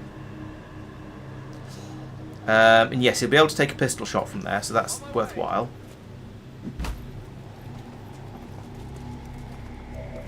What sort of accuracy chance? 59%. I think that might be. I think he might be better off with going on Overwatch with that one. To be honest, it's going to be such a bad chance of hitting. Similarly, let's move Mark up to here and do a pistol Overwatch, and Mango as well. No, let's leave Mango where she is and put her on Overwatch. Persistent can come up and join the party along here. And then we'll move Beth over to here because that fence is full and I want to be out of his sight. This you've moved, right. This does mean I've left Bagel somewhat exposed down there. That, in hindsight, given what I've done with everyone else, that was probably a mistake. But he's behind full cover, so if he gets shot at, then hopefully all will be well. I could run and gun with Mango, but it wouldn't actually help. She wouldn't be able to get into a position where she's likely to be able to hit. So yeah, let's Overwatch.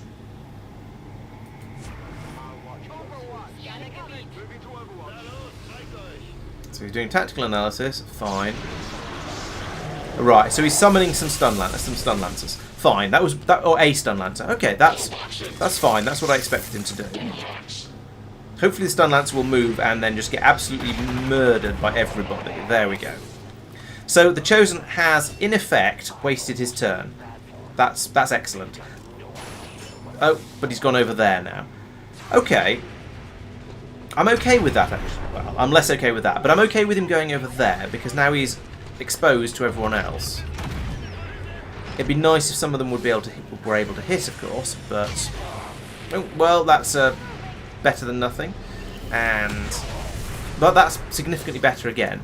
Right, so we've taken off a chunk of his health, but he gets another shot as well, and has stunned Beth. Great, or dazed her at least. We need to get our people back on their feet, Commander. So who have we got? Who's going to do what?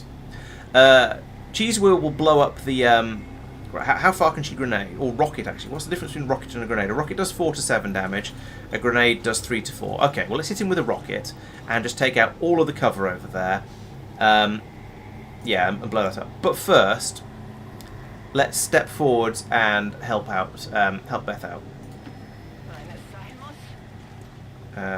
Wake up! Get up! Stop being lazy. Thank you. Right. And then just blow that area up in general. Shoof! Bang! Right, so that's done a load of damage and made him exposed and therefore an easier target. Let's reload Mango. And not shoot with her unless we have to. Hello, Pidgey. Welcome. Thank you for joining the stream. I would like to say that Bagel is quite useful. I suspect there are people who will disagree with me on that one, just on general principles. But I'd like to say he's fairly useful. So what do we have? We have the usual options here: 7 to 9 from the sniper rifle. We could just straight up take that. We could take the pistol shot, which is 4 to 7, chance of a kill, and then would leave his more pistol shots available for use against the thing. No, I think we'll just straight up shoot the hunter dead with the sniper rifle here, and then take on the and then use everyone else to take on the big target. There we go, nice crit. There we go. So he planes out like that, and the game pauses briefly while it tries to decide what's going on. Right. Now we need to do 60 damage to that thing as quickly as we possibly can. So I'm going to grab a reload with Beth here, and then use. Let's use. Oh crap! She was out of action. So she'd already because she was dazed. She only had one action. Damn it. Okay, well, Persistent, you can take first crack at the device. So, I mean, to be honest, there's no real reason to move apart from to get into better cover. So let's move you over to here, because I think that's slightly better cover. And then, yes, please, shoot the thing. Shoot the MacGuffin. And we just need another 9 of those, basically. Oh, Bagel, you can do a squad sight shot against that, and do another 7 to 9. This is good. Puts the damage onto the down. That's 8. 8 is a respectable amount of damage. Mango, you have reloaded. Can you hit it from there? No, you cannot. That's frustrating. Oh, can you give a? Oh, you could run and gun actually, or you could give a teamwork thing to Cheese Wheel. Cheese Wheel has the heavy cannon. The heavy guns don't do as much damage as I expect them to, possibly because I haven't upgraded hers yet. So actually, I think it's probably better to let's use run and. We're not going to be able to kill this turn. Who else have we got? We literally just have Mango left, so it's a choice of whether Mango shoots it or whether Cheese Wheel shoots it. If we use, or neither of them actually. Let's bring Mango over to here as well, so we've got more people up on the within range, and then next turn we can do a bit more damage to it.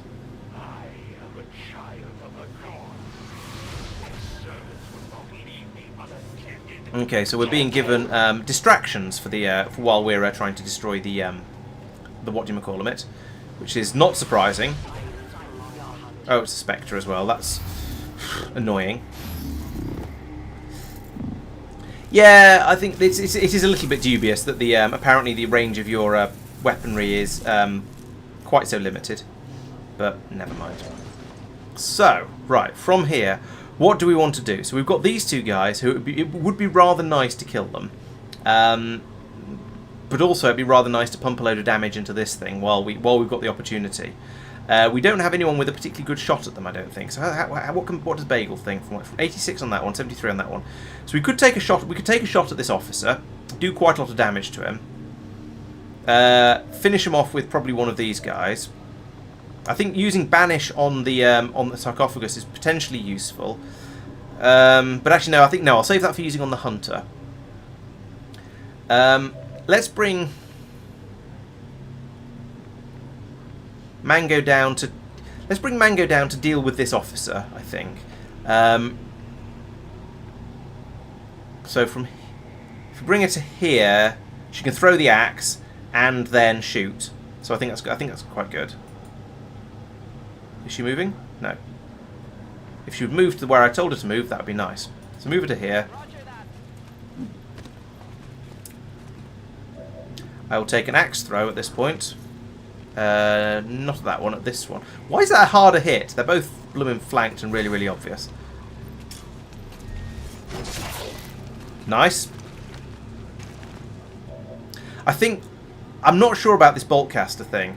It's the extra bit of damage it does is quite nice, but the fact that it only has one shot every single time is a little bit wearing. 7 to 9 crit 25%, or 7 to 9 crit 40%.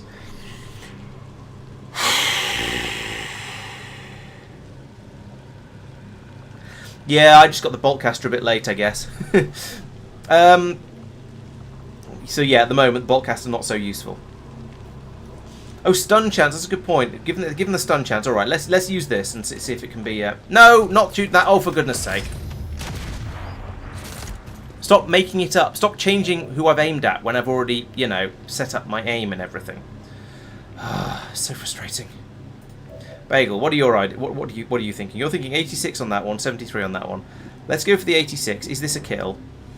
It's a probably kill, because he's got...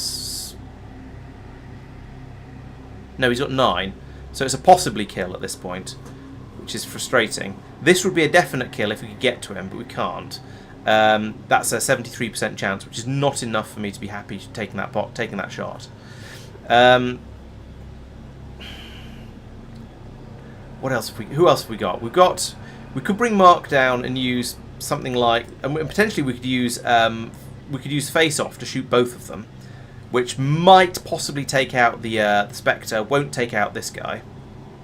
But if we get into a position where he can do that and the and the thing over there, that would be quite a good use of his time.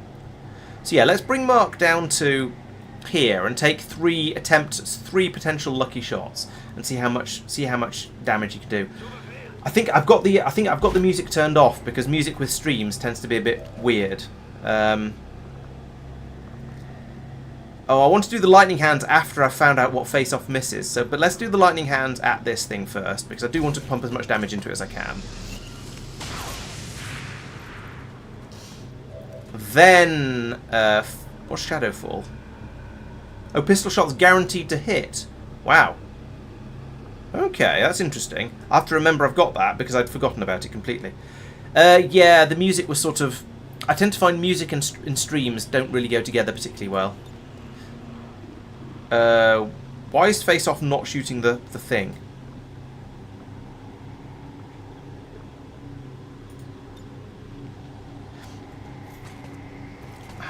I don't know if that's actually worth it.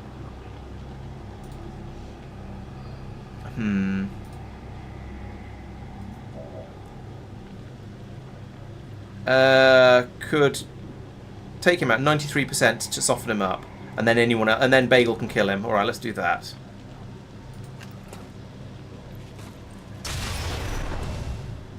He dodged it, but that will bring him down into easily bagelable territory. Like 86%. He's got 6 health. That's a guaranteed kill on hit. So let's lightning hands against the. Oh no, we can't lightning hands the MacGuffin first. We can lightning hands this guy actually. Let's try for that. Nice. And then hopefully we can still get the sniper shot. Not on that, on him, and take him out as well. 86%. That's not too bad. There we go. Lovely. Bent nicely over the railings there. So now that leaves me with Mark has a remaining pistol shot. I could move forward and grab the loot actually, but I feel like that's not worth doing. Let's just carry on concentrating on trying to take out the MacGuffin. So we've taken it down to nearly half health in this turn, and we're gonna definitely get it below half health. So we're doing quite well, I think, here. Nice, and then just... Oh, actually, you can drop down here and grab the loot and then shoot as well. So let's do that. I guess that'll be okay. Advanced autoloader. It's not... Oh, I had chain shot. I did. You're right. Oh, you're right. I'll use that next turn because I don't think we're going to kill it this time. I forgot about chain shot. Yeah. Yeah, there are definitely going to be some mistakes. I am still fairly new to this game. Oh, lovely, a chrysalid. Just what I wanted. And another one on the other side. Actually, chrysalids not too bad. At least they don't tend to hide very much, so they're easy to kill. And they don't have a huge amount of health. The officer is going to be slightly more annoying to kill because he's going to take cover, like that. And so we'll have to deal with that separately. Right, so let's reload and just shoot this chrysalid. You don't have anything... I mean, you have heal and aid protocol, but those aren't going to be particularly useful at this point. Yeah, let's just reload. Ready to engage. And then shoot the chrysalid in the face. I don't want there to be a chrysalid here. Actually, you have a 0% chance of a crit. Actually, no, but then Mark can take it out with one of his pistol shots, so that's fine. We'll do that, and then Mark can use another pistol shot on the on the big target. Bagel needs to reload, but he's got a free reload, so that's fine. We'll do that. Now, yeah, let's get rid of the chrysalid because I really, really don't like chrysalids. Please no. The trick to killing chrysalids is to put the gun barrel into their head and then pull the trigger. So how much health are we down to on this thing now? 21. So alright, yeah, we've got the chain shot. Let's use the chain shot because you're not going to have a good... Oh, you've got a 60% chance from there. If you move to here, you'll have a really good chance of killing the officer. That's sort of tempting. Oh, hello, Al. Welcome. Welcome to everybody. Could move him down here, and then he'll be able to just blast away at the officer, and we'll decide how much shootiness is needed. And between the rest of the squad, I don't think we're going to have any trouble taking it out. So, given that you can move to there, yeah. Whereas Mango, for example, can't. She can't move and shoot. In fact, she can't shoot anything. What's the chances? 99%. Oh, interesting. In that case, maybe I should do things slightly differently. So these two have gone. Bagel has reloaded, and now he's got a 60% on that one. Impressively, Mango, well, if we reload Mango, chonk, the only thing she can shoot is the officer over here. But she has... Oh, now it says 49%. It said 99% before when she didn't have a weapon, which is oh, maybe that would have been that would have been a sword stab. Okay, that was another mistake. Okay, so she'll just have to go on Overwatch and be useful for something else. Let's take out this guy because he's a problem. If I move to here, we'll have a nice flanking shot on him. 84%. 6 to 8. Could do chain shot, but that takes it down to 69%. I shouldn't have moved, because now I'm very tempted to just do the chain shot on this thing, because that will be most of its health gone. Let's do that. Then grenade the then hit the officer with something else, because this cheese wheel is going to be my main damage output for this sort of thing.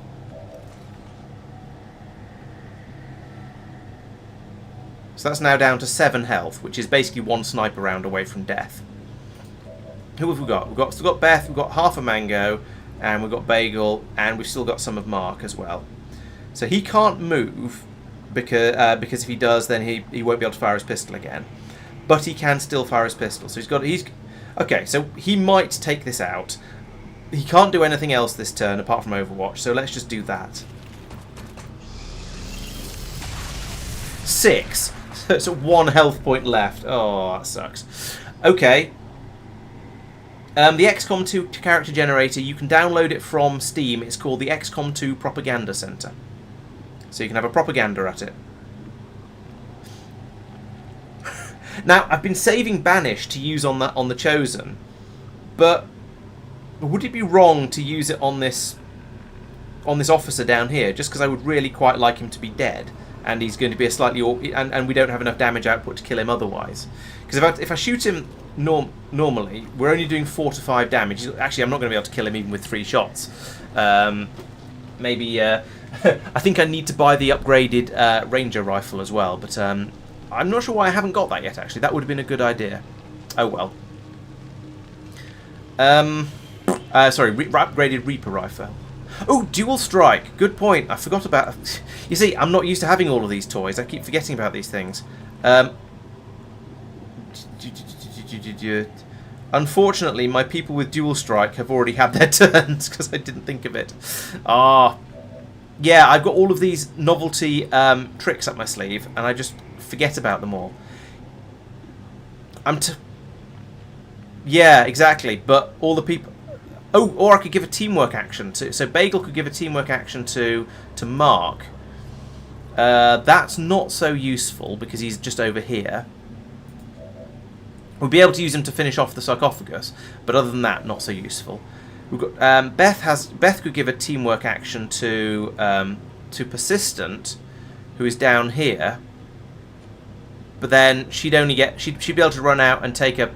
Shoot him in the face again with the plasma rifle, which would hurt, but wouldn't be fatal.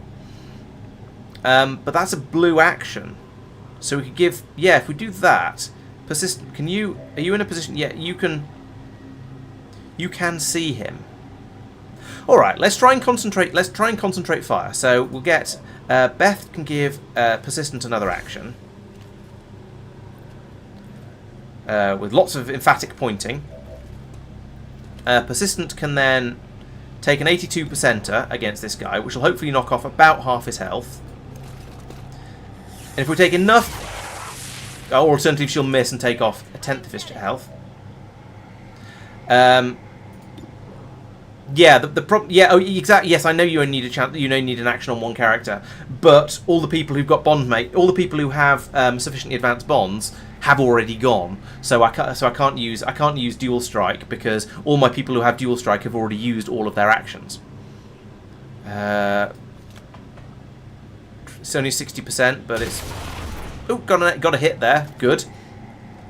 So that takes him down to... Oh, he's still at 6 health, which means that the only person left with any actions is Beth up here, who's got a who can shoot at him, 89% chance of hitting, but a 0% chance. Oh no, a 50% chance of killing actually, because he's got 6 health. I thought it said 8 health a second ago. No, it definitely says 6. I don't know why I thought 8. Okay, well in that case, that's the shot worth taking. I was thinking she might as well just blow up the sarcophagus, but actually, if she can hit him and potentially kill him, then I think that's worthwhile. Like that, in fact. Nice.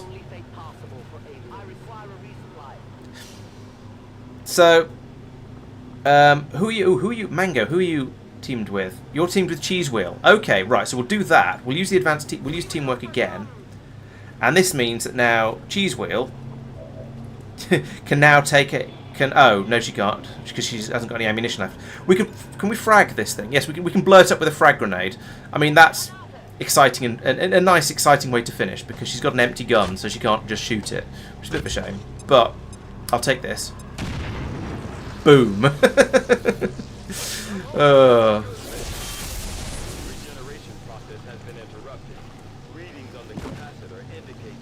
Alright, so the Chosen only had a chance to sort of half recover. Problem is, we're now completely out of turn.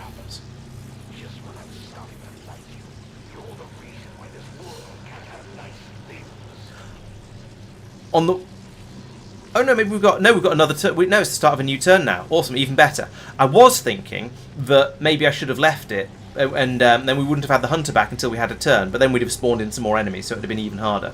So yes, the Chosen used his turn to respawn. So now, who can actually see him? We've got 56er from, who's this? From Mango. Got a no chance at all from Cheese Wheel. Nope from there. We've got a squad sight 72% from Bagel. That's not bad. We've got a nope from Mark, and we've got a 50% from Beth, and back to the 56 from there. So, can you get a grenade up there, Mango? No, because the reason all of our aims are so bad is because he's got some cover up there. So if we run Mango forwards to here,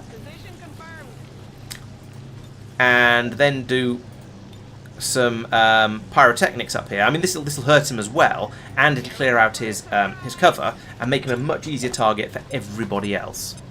If we point the camera in the right direction, there we go, that's better. So you see, we've taken 3 off him, but we've blown up those walls he was hiding behind. That means that now for other people who've got shots, it's now 70. Was it 72% before for Bagel? I'm not sure, but there was someone else. Oh, actually, it hasn't made any difference at all, which is a little bit weird. Okay, who else is vaguely nearby? Nobody. So, you are still... Right, who are you bonded with? You're bonded with Cheese Wheel is so far away that we're not going to be able to get it. Oh, no, we could get it to a position where she can shoot, but she needs to reload as well. Oh, we've run out of teamworks with those two. That's a real shame.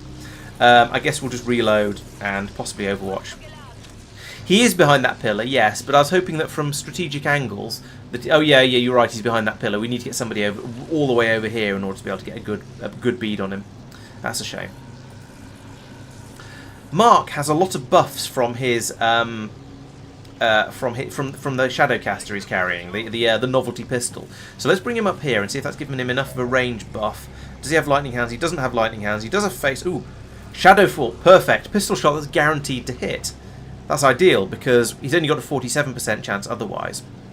So if we can hit, if we use the Shadowfall, then I'm glad I saved it. By which I mean completely forgot about it. So we'll take that shot. Boom, guaranteed hit. 7. That's him down to less than half his health. I think he spawned back in with 20. Wow, he's down to 2 health left. So that sounds, to be honest, I was going to say that sounds like a job for somebody with a stock. We've got an advanced stock there, so if Persistent even takes a shot at him, he's dead. And she can see him from there. So if we run her up here, across to here, and then just take a shot, it's a 54%er to hit, but who cares? Boom. And gone. Nice. No, Al, you're wrong because I've been running it in Linux myself. You are trying to install it from Steam, aren't you? It wasn't easy, but we managed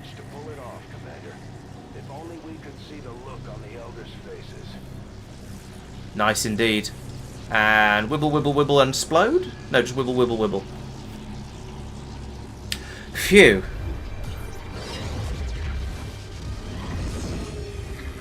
Have to admit, didn't see this one coming. So he's bleeding red from his mouth and orange from his stomach. Oh, maybe it's orange from his mouth as well. It's just shadows. I take it back. He's bleeding orange everywhere. That's fine. Boom and explode. Nice. So we got one person wounded, and that was because, well, I think it was unlucky that it was Beth because she was supposed to be hidden. But it would have been, but if not, that purifier would have been able to attack somebody else. So that was.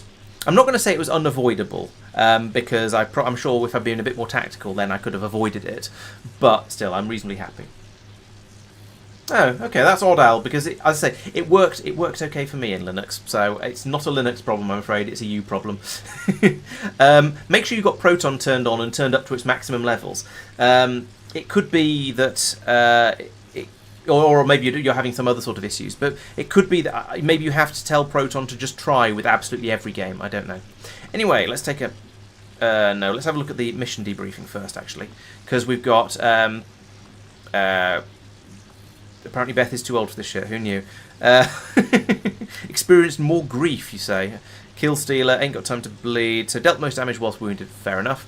Did 9 damage, got 80% hit rate, no overwatches, moved a bit, blah blah blah blah blah. Anyone got a bit more... Why is Mango getting a tactical cuddle from the snake? I don't know, but she didn't get any kills, but she was the snakiest, apparently. 80% hit accuracy, that's pretty good. Cheese Wheel, Wanton Destruction, well that makes sense because she was the explosives person. 17 damage, 7 out of 8 accuracy, it's pretty good. Overwatch, she hit her Overwatch shot as well, nice. So who's got the MVP? I'm waiting to see. Now possibly it should have been Persistent because she actually killed the Chosen, but she only got the 1 kill. An 8 out of 11 shot accuracies, that's so-so I suppose. Bagel got the Not Bad Kid award, which is for being a low-ranked soldier who dealt more damage than a higher-ranked soldier. That's not bad. Oh, and 10 out of 10 shot accuracy. Nice. Mark gets the MVP because he got 3 kills. I'm not sure why that gets him MVP, but maybe it's the heavy hitter. Dealt the most crit damage, and he was the most high this time, and also did the most damage at close range.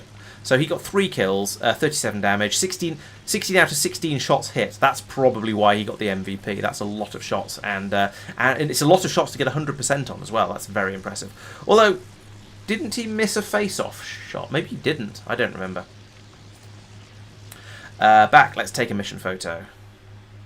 Resist the Xenos, yeah. Hide the poster effects. 1, 2, 3, 4, 5, 6. Yes, that is everybody.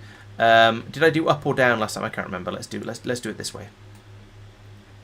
Right, and well done team. I'm very impressed and very happy. Oh, and there's one of them. Yeah, Mark is still up there as well because the game just uses the level that you've completed and spawns your troops in again to take the photo. So we actually have 2 Marks in this photo. So yes, what can I say?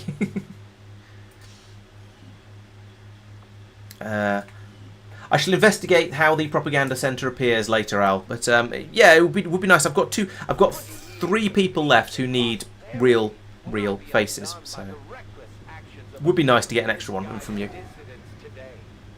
Yeah, Mark did the most damage. Persistent did the most, whatever the next one was. Yes, we have Mark squared. Persistent made the most something. Mobo made the most attacks.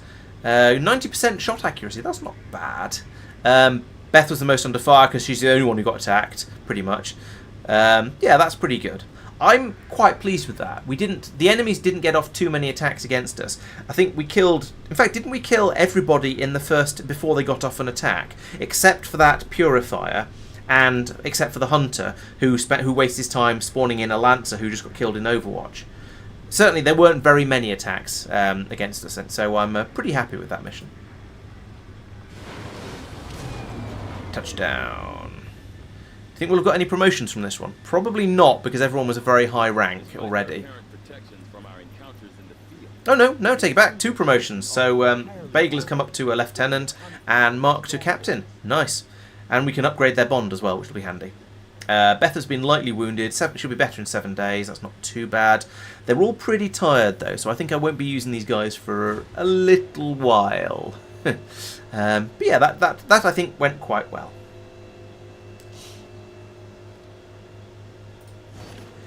Yeah, but he did bring in plenty of regular enemies. So we've got the Hunter's Dark Lance and the Dark Claw. So that's a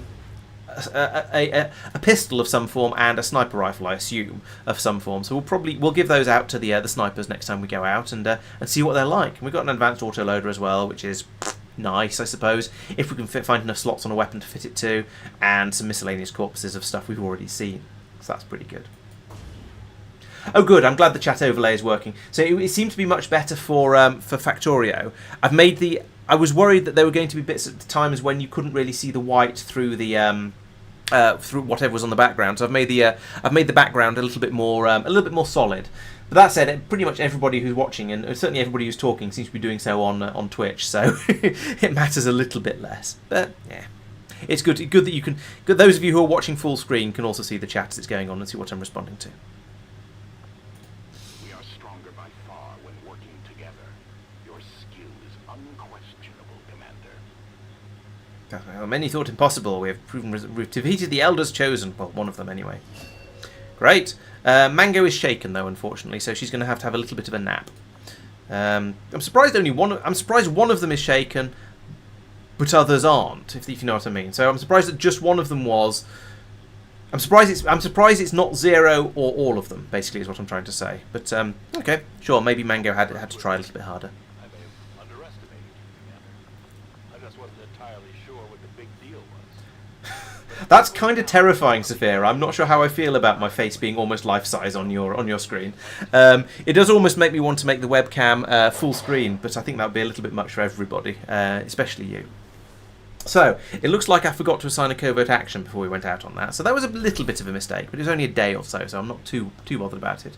We can go after the assassin, we can go after the warlock, we can do all of this other nonsense. Let's have a look at some of the rewards we're going to get from this, though, because these are some of the things that are where it's tempting. So alien loot, always nice. We send out a soldier, we'll get a will boost, we'll spend quite a lot of intel, so not so sure I want that.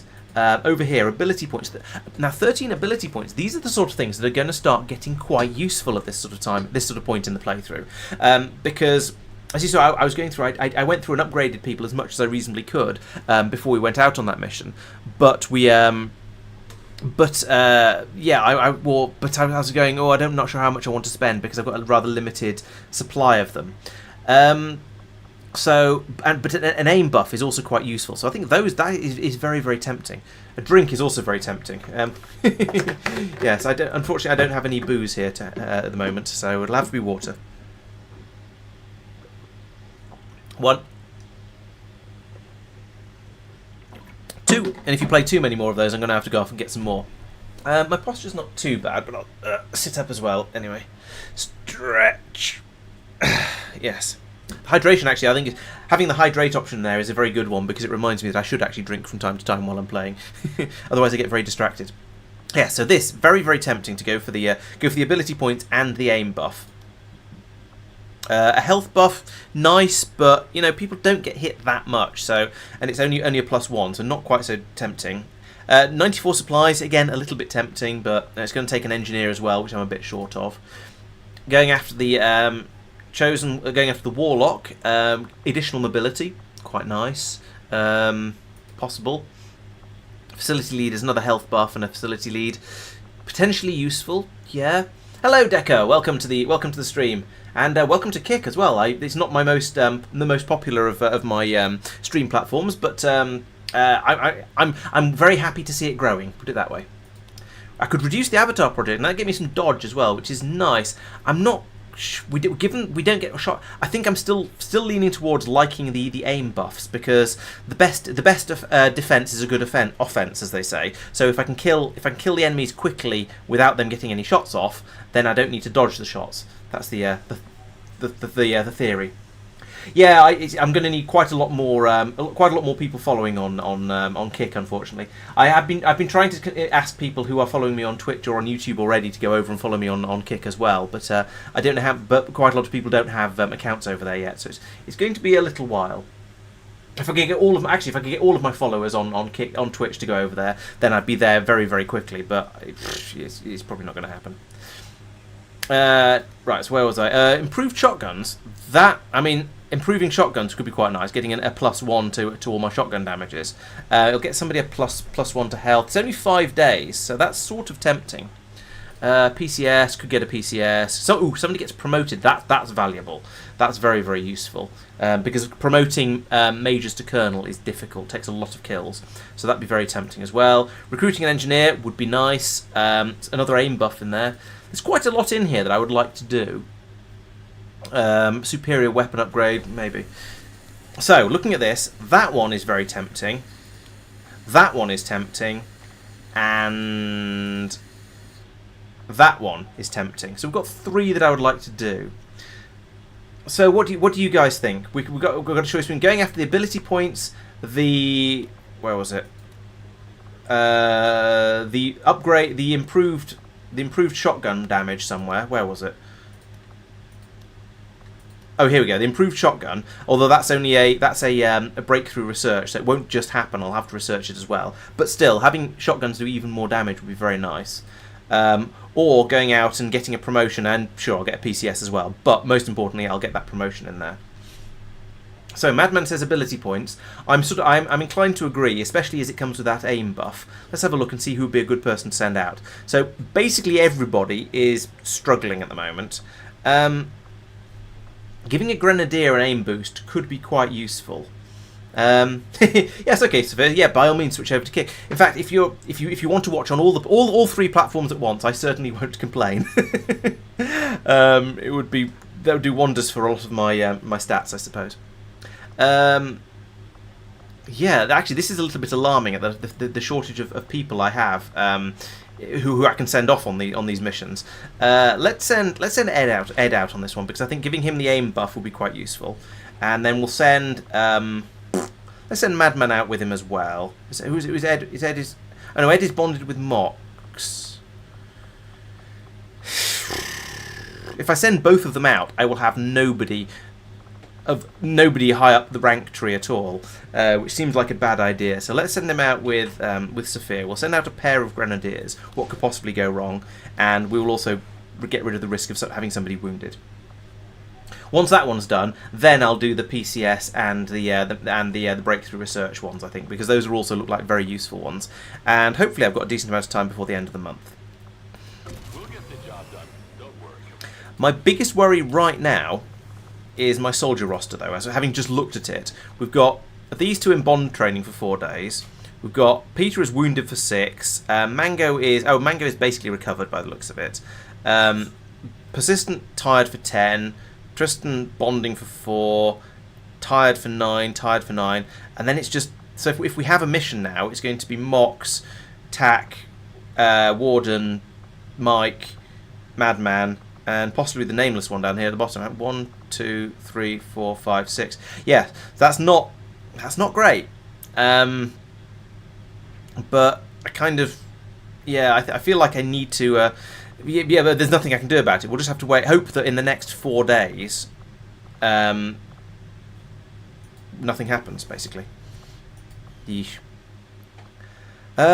So, yeah, but we will get battlefield medicine. We'll get some more debris out of the way. And I think that's almost... That's not quite all of the debris. Beam cannon is going to take a while. Armory is... Yeah, right, okay. So, what can we do except scan? We can watch a cutscene. That's what we can do.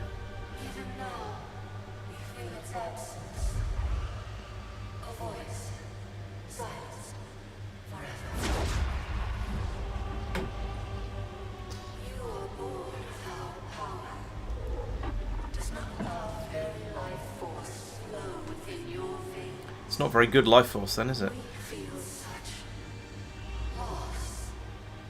Yet within you exists something else. Arrogance and emptiness. There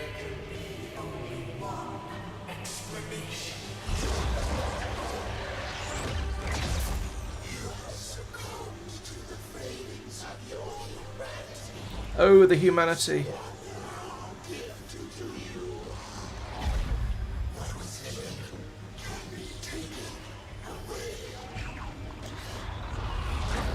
This is what awaits us all, should you fail.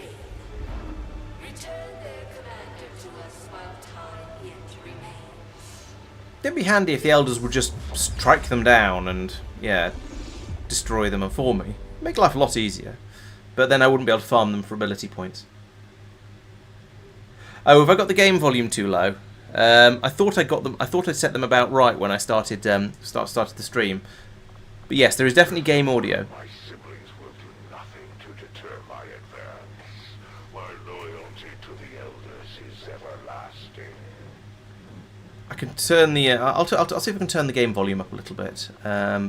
Options. No, master volume is already maxed out there. Not easily then. Oh, the explosions are audible. Right. Yeah. Explosions tend to be fairly loud, I suppose. Oh, I've got some promotions to do. I forgot about that. Is 1080p not available? I know 1440 isn't available on Kick, but 1080 should be. Oh, I've acquired a moth. It's annoying. Too many insects in here. Okay, well, you're being disagreed with, I'm afraid, Al. You'll have to argue it out with Sophia. So, we have a couple of promotions. So, Mark has been promoted. So, let's find out what he gets. So, he's up to Major now. So, you can have a choice between getting a plus 10 aim and plus 10 crit if he didn't move, or getting a plus 20 aim if he hunkered down. He's not really going to do either of those. Because he's never. I don't use hunker down basically at all because we don't tend to leave enemies alive. There's a chance he might not move. I'll give him that one because it's the less bad of the two. What I wish is that I could take the ability points from this one and use them for something else, like perhaps giving him Death from Above or Deadeye. But you can't do that. The game doesn't work like that. You could, these ones you have to take one of these. These are free, and then once you've taken one of them for free, then you get actual costs for the other one of them. So yeah, it's going to be steady hands because aim is useless. Presumably, I'm going to get the same options for. Oh no, I'm not going to get the same options for Bagel because he's a rank lower. So I could get Kill Zone, which is the reaction shot against any enemy inside the cone. Attacks from within the cone of fire, which is potentially useful, but I don't think it'll work to squad sight range, so it's not that useful. I think Face Off is the one to go for here. So again, because I think Face Off is phenomenally useful, it's particularly on lost missions when you just get a little bit surrounded. So I'm going to go for Face Off for Bagel, and maybe a shirt that fits as well. Now, I'm also curious about that new gun we've acquired. So here we can see that the anti-material rifle does 6 to 8 plus 1, has a clip size of 3, 10 plus 10, and 2 free reloads. We also have... We do not have the... Hang on, where's the hunter's rifle? Oh, probably have to research it, don't I? Never mind then. Long have my kind struggled to fend off the elders' children, those who have pursued us. Yeah, hunter weapons need to be researched separately. Okay, well, we'll let that one finish and then we'll go on for that. Yeah, that's the problem. Depending on what you're more interested in, whether you like hearing the game noises in the background and how sensitive. Sensitive isn't quite the right word, but how good you are at picking out one sound from another sound could affect quite strongly how you want the sound balance to be. You should be listening. You never know. You might. I'll say you might learn something, but I'm not sure. I don't know if you're planning to play XCOM 2. You might find you enjoy the game. Put it that way. Right. So anyway, I think we've got everything done now. We've done the rank, the promotions. We've got a research running. Oh no, I was going to go and look in the workshop because I reckoned there were some weapons that I'd forgotten to. Not the workshop. Sorry, this workshop, engineering. What can I do for you, Commander? Because I think there are now some weapons that we should be buying, like over here. So the beam pistol is not so necessary because we have the whatever it's called. The magnetic bolt caster, yes, that's worth having. That's upgrades the bolt caster to being useful. And then the plasma bolt caster will get it even further. Oh, I could just skip this one. Forget the mag bolt caster. Just go straight for the plasma one. And then that's going to be an amazing weapon. Boom, like that. So we'll take that one. Could take the beam. As I say, the beam pistol. I don't feel that's that necessary, because the sharpshooters are going to be taking out the historical weapon pistol, and I'm probably not going to have multiple of them really using their pistols in the same mission. That's true. You do get subtitles for a lot of the stuff. This stuff, yeah, I've got everything I need there. Don't care about that one. I don't seem to be seeing the upgrade for the. I'll probably need to research the upgrade for the Reaper's rifle, which is why Beth was doing such poor damage in that last mission. So that's probably good there. Oh, it probably comes with researching the sniper version of the rifle or something like that. Okay, so that's we've done some engineering over there. That's spent most of my supplies, which is a little bit unfortunate, but never mind. Back over here then. So we've done that. What were we doing beforehand? We were there's a resource cache down here for supplies, which would be nice. There's a resource cache over here for alien alloys, also nice. And I wanted to build another radio tower, possibly here. Oh, I've built the radio tower here already. How much does it cost to make contact over here at the moment? It costs still 60 intel, so we've still got that penalty from the Dark event. Oh yeah, it's still up there, Alien Cipher. I keep forgetting I can look at that. So I think this was the one we were still in the process of gathering the supplies from down there. So let's go down and grab those, then maybe go after the alloys. But we'll play it by ear, see what pops up, see what options we get. So down here, we now need to wait 4 days for these two to become available for use again. There we go. So we get 65 supplies from there. Let's have a quick look at the roster. How are we doing now? Have we got some soldiers back? So we've got Mango back, so that's a good start. We still got quite a lot of tiredness and still some bond training going on up there. So we are slightly better off than I thought we were a few moments ago, but we're still not exactly doing well for soldiers. So we'll have to hope the aliens stay reasonably quiet for the next few minutes. Next few days rather. So, what do we want to do? Well, we don't want to make contact with anywhere yet because it's going to be ludicrously expensive in intel, and we seem to have a bit of a shortage of it at the moment. Instead, we could go to here and gain intel, or we could go here and get the battleship up and run, and get the alien alloys out of the battleship. There's no point in going to the Templar HQ because we've only got one person injured, everyone else is just tired, and it doesn't help with that. So I think let's go after the alien alloys. And then maybe I think I should start thinking about covert actions that will gather intel, because that's going to be a bit of a problem for wanting to go out and get all of the other stuff out there. Still, we have now got battlefield medicine, so we need to want to assign a new project. We've got nano medkit, excellent. We'll take one of those. Thank you very much. We've got an exosuit and we've got a spider suit. The exosuit does seem to give me some extra armor, but it takes away one of my storage pod things, so I can't carry as many toys. Spider suit's good fun, but again takes away toys. Skull mine, we've got a skulljack. We could investigate skull mining to make it even more vicious, but we haven't even used the skulljack yet. These only cost delirium cores, which I've got quite a lot of. Let's have a look for an experimental heavy weapon. It's something for them to get on with. It'll be interesting to find out what we get. And it keeps the proving ground busy, and doesn't spend any of the resources I've got a shortage of for another thing. Yes, I'm aware of that. So Peter is going to be my person for using the skulljack, I think, because he is very, very good at. He is the best at hacking in my entire squad. So I think once he recovers from his injuries, which were picked up on a covert op, I think we will send him out quite a lot to operate the skulljack on basically anyone who stands still for long enough, I think.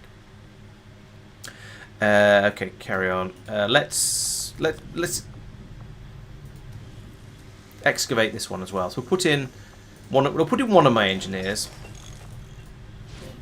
Actually, we'll put in both of them. Yeah, I think I do want to put one of them back in the resistance comms at some point, but at the moment things seem to be okay. I could put one in the infirmary because we do have somebody here. Do we know? Oh, we don't have anyone who needs debuffs removing from them. That's quite nice. We do have someone in the infirmary, so we could speed up how long it'll take to get Beth back on her feet. But she's 4 days out. That might be worthwhile, actually. Yeah, let's do that. Let's take this guy out of here, or Ursula, you can leave there, and then I want you in the hospital over here. And then in 4 days, once Beth recovers, I need to remember to move her back out again, or possibly up to here, because I think that there really should be someone in here. Yes, hacking the aliens is always considered acceptable. Haven't you seen Independence Day? If not, don't bother about it. Oh, we've got end of the month. Patching it through to your quarters now. You have made considerable progress. I think I right-clicked at just the wrong moment, and it's thrown the game out. It's confused the game. Your ongoing efforts will only lead to further. So the secret bald man, Agent 47, is pleased with me. That's nice to know. The Chosen has learnt to be immune to... the Assassin has learnt to be immune to explosions. That's unfortunate, because blowing them up is quite useful, and it's a good way to get rid of their cover and also damage them at the same time. But it's not that serious as perks you might pick up can go. Now, for your secrets flow to me as easily as the Elder's blessed power. Alright, so we've defeated the Hunter. Excellent. The Assassin is doing a crackdown on the resistance, lowering income, which is annoying, but manageable. The Warlock is increasing risks on covert actions, and is training as well, and he doesn't seem to know very much about us. He's not very smart, the Warlock, so that's fine. That's how the Assassin got her armour, I suppose, or her explosion proofing. It's not ideal, but of the other things they might be doing, it's relatively harmless. Okay, and we have some dark events. There's a retaliation strike imminent. That's slightly alarming, and they're also only a week out from building a new facility. That's also upsetting. The Assassin, yeah, I don't care about that particularly. That I don't really like, but it's a bit vague, basically. I think we'll, as long as we can keep our people reasonably protected, then we shouldn't have too much of an issue with this. Worst case, they do kidnap somebody and we have to go and rescue them, which isn't the end of the world, to be honest. These two worry me a little bit. If my next mission is a retaliation strike, some sort of Avenger defense mission, then we're definitely not starting. In fact, we're not going to be starting another mission tonight at all. I think I'll play until we get to the point of another mission being ready, and then I shall stop, because it is quarter to tomorrow. Quarter to 11, which is about time I try to stop streaming. So we have options over here. Well, I think we can probably lose that one, because I've done the I've got one of each armor, so I'm not too interested in that right now. Double ability points gained in combat, yes, want that. Will recovery, that sounds good. That is in fact that is good. That's also definitely good. That's very good. That's so. Don't care a huge amount, but I don't have any other Reaper orders that I would like to have. The Lightning Strike, it's a nice idea, having being able to move 3 squares further in the when you're concealed, but it doesn't really matter that much. And we've basically finished the excavations now. There's only one place left, so having that won't make a lot of difference, especially as I'm not in any great hurry to dig anything out. That one, yes, tactical analysis is useful, because it slows the enemies down a bit, makes them a bit less dangerous. Under the table, black marketplace. Yeah, I mean these would be sort of nice, but I don't care an enormous amount. Let's move one of these over to here because there is a free slot available. Now I just need to decide which of these I want the most. Because to be honest, I don't really care about any of them. Let's make buying stuff in the black market a little bit cheaper, because we don't have a huge quantity of intelligence at the moment to spend. So we'll grab that one. Yeah, I think that's probably the best way arrangement I've got here. So we'll take that. Order understood. And we immediately get the supplies because of that resistance order, which is that one's really useful, because it saves me going off and scanning for a few days to get the stuff. So we finished this bond training over here. So let's have a look at my soldiers, see what who we've got available now. So Pete and Lobster are now available again. So we've got those two. We've got 1, 2, 3, 4, 5. We've got 5 captains or above available. So that sort of seems to be my mental cutoff for what I consider to be a high rank. Beth is virtually healed, so that's pretty good. Oh, and Ed will be back from his covert op fairly soon as well. So yeah, actually, the roster is all of a sudden is now really, really healthy again. We've got loads and loads of people, and in like less than a day, we're going to have even more. So let's take this engineer out of the the infirmary because we don't need her there really anymore. We'll put her in here instead. Get a few more, an extra 4 resistance contacts available, and we are now probably in a position where we can consider going off and trying to get to more places. So now, if we look at Western Europe, it's now down to it's still 60 intel. So the Alien Cipher Dark event is still running. That's annoying. I was expecting it to only last for a month, and it's definitely been more than a month now. Okay. Not a lot I can do about that. I can carry on scanning here, I suppose, and we'll finish off the covert action. So we've got that extra 13 ability points. We gain the aim boost for Ed, which will be nice, and Ed and Sophia are now slightly better friends, which is also good. And we spent 50 intel, which is a shame. So now we need to assign a new covert action. That'll probably be the rest of my intel, the way these things are going. So there was the we've had a new month, so all of these have been reset. So I've lost all the ones I was saying. Oh, I really want this one. Really want this one. So let's have a look through. We could find the assassin, in which case we get somebody an aim buff, which is quite nice, and we could consider. Then next week we could have another attack the chosen mission. Dodge plus 10 and 13 ability points. That's pretty good. I've just done an ability points one though, so it seems a little silly to do it. Also, I can barely afford the intel costs of that one. Combat intelligence, that's...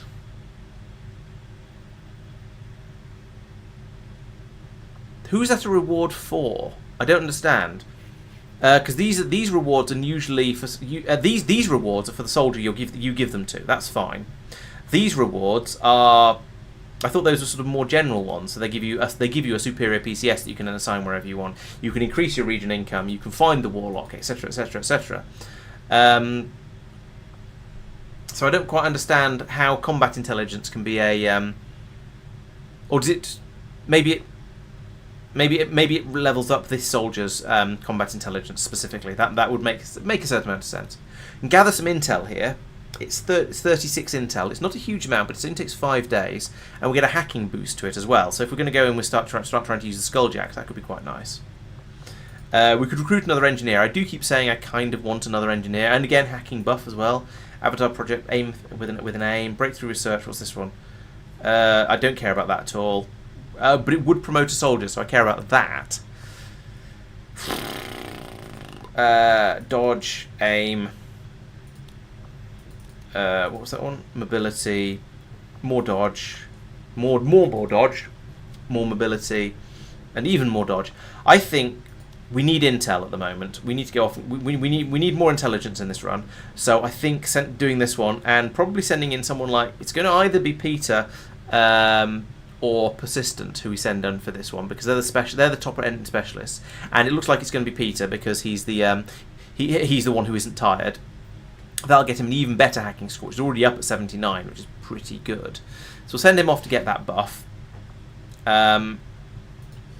We need to send another soldier as well. He's not bonded with anyone at the moment. We could send someone fairly low down to sort of get a bit of experience, like Madman perhaps. Or Mike. Rangers are usually a bit more useful than specialists. So let's send him as well, and we can send a scientist along as well. I guess we'll send the Aussie. That should get us the that'll get us the hacking reward and the intel, and then next maybe we'll go after the extra ability point, or maybe we'll go after that promotion, even though it was for something else, something I didn't really want, which is the I can't even remember now. But yes, a breakthrough research, I think. Right, so let's send them off to go off and have fun in the in covert ops.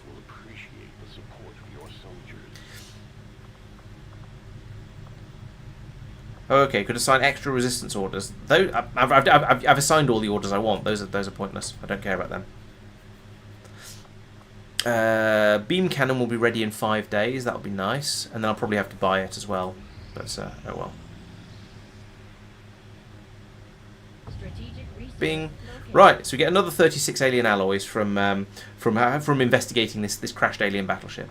I think we are going to fly back to the Reaper HQ now and just scan for intelligence, because that seems to be the thing that I need the most of. obvious jokes. Oh, here we go. Reward intel. That's exactly what I want. Let's go investigate that. So yeah, that's actually really handy. If we can get a decent pile of intel from this one, that plus the covert op we're going out on will hopefully get us a lot of very useful information. Shredder gun. That actually sounds really quite useful. So we'll put that. Maybe we'll put that on somebody other than a heavy weapons trooper, and then they can run in and when we need to shred enemies, rather than just relying on our grenadiers, we can send somebody else in, perhaps a ranger with the shredder gun. Then just go in and go bang and shred enemies over an area. That sounds actually really potentially quite good. Now the rocket also will do the same sort of thing. So the question is the rocket better than this? I don't know. We'll have to find out when we go out and play with it. The rocket will probably be better at destroying cover, at least. That's almost certain.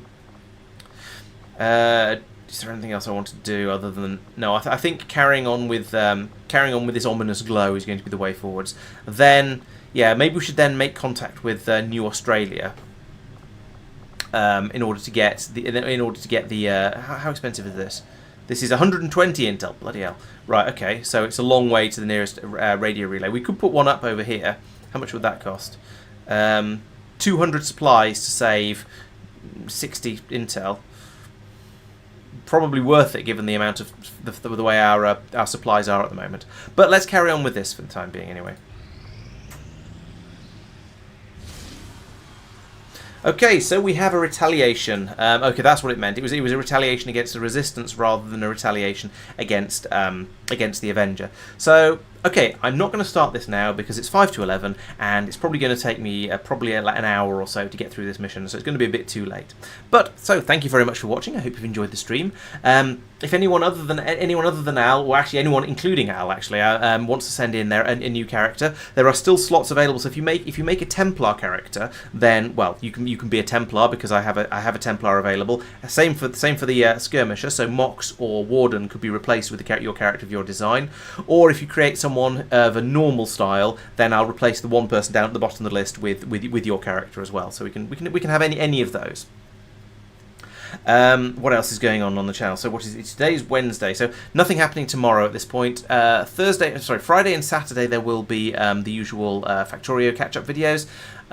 Sunday we are having this is exciting news. Sunday we are having a supporter stream for Factorio, where we're going to be playing Warptorio, which is a Factorio mod. I will be streaming that as normal, but if you're a channel supporter, which means you are a Twitch subscriber, a Ko-Fi donator, or a YouTube member, I think, member it calls them, then you are welcome to come along and join in the game. We've got about 5 or 6 people playing at the moment, I think. And so the more the merrier. If you're a supporter, you're very, very welcome to come along and play Factorio with us. Other than that, is there anything else I need to be telling you about? No, there will then be another Factorio stream on Monday. So yes, 2 days in a row, blimey, where that'll be the carrying on with the normal space exploration and Crastorio 2 run through. And then I'll be back for some more XCOM on Wednesday.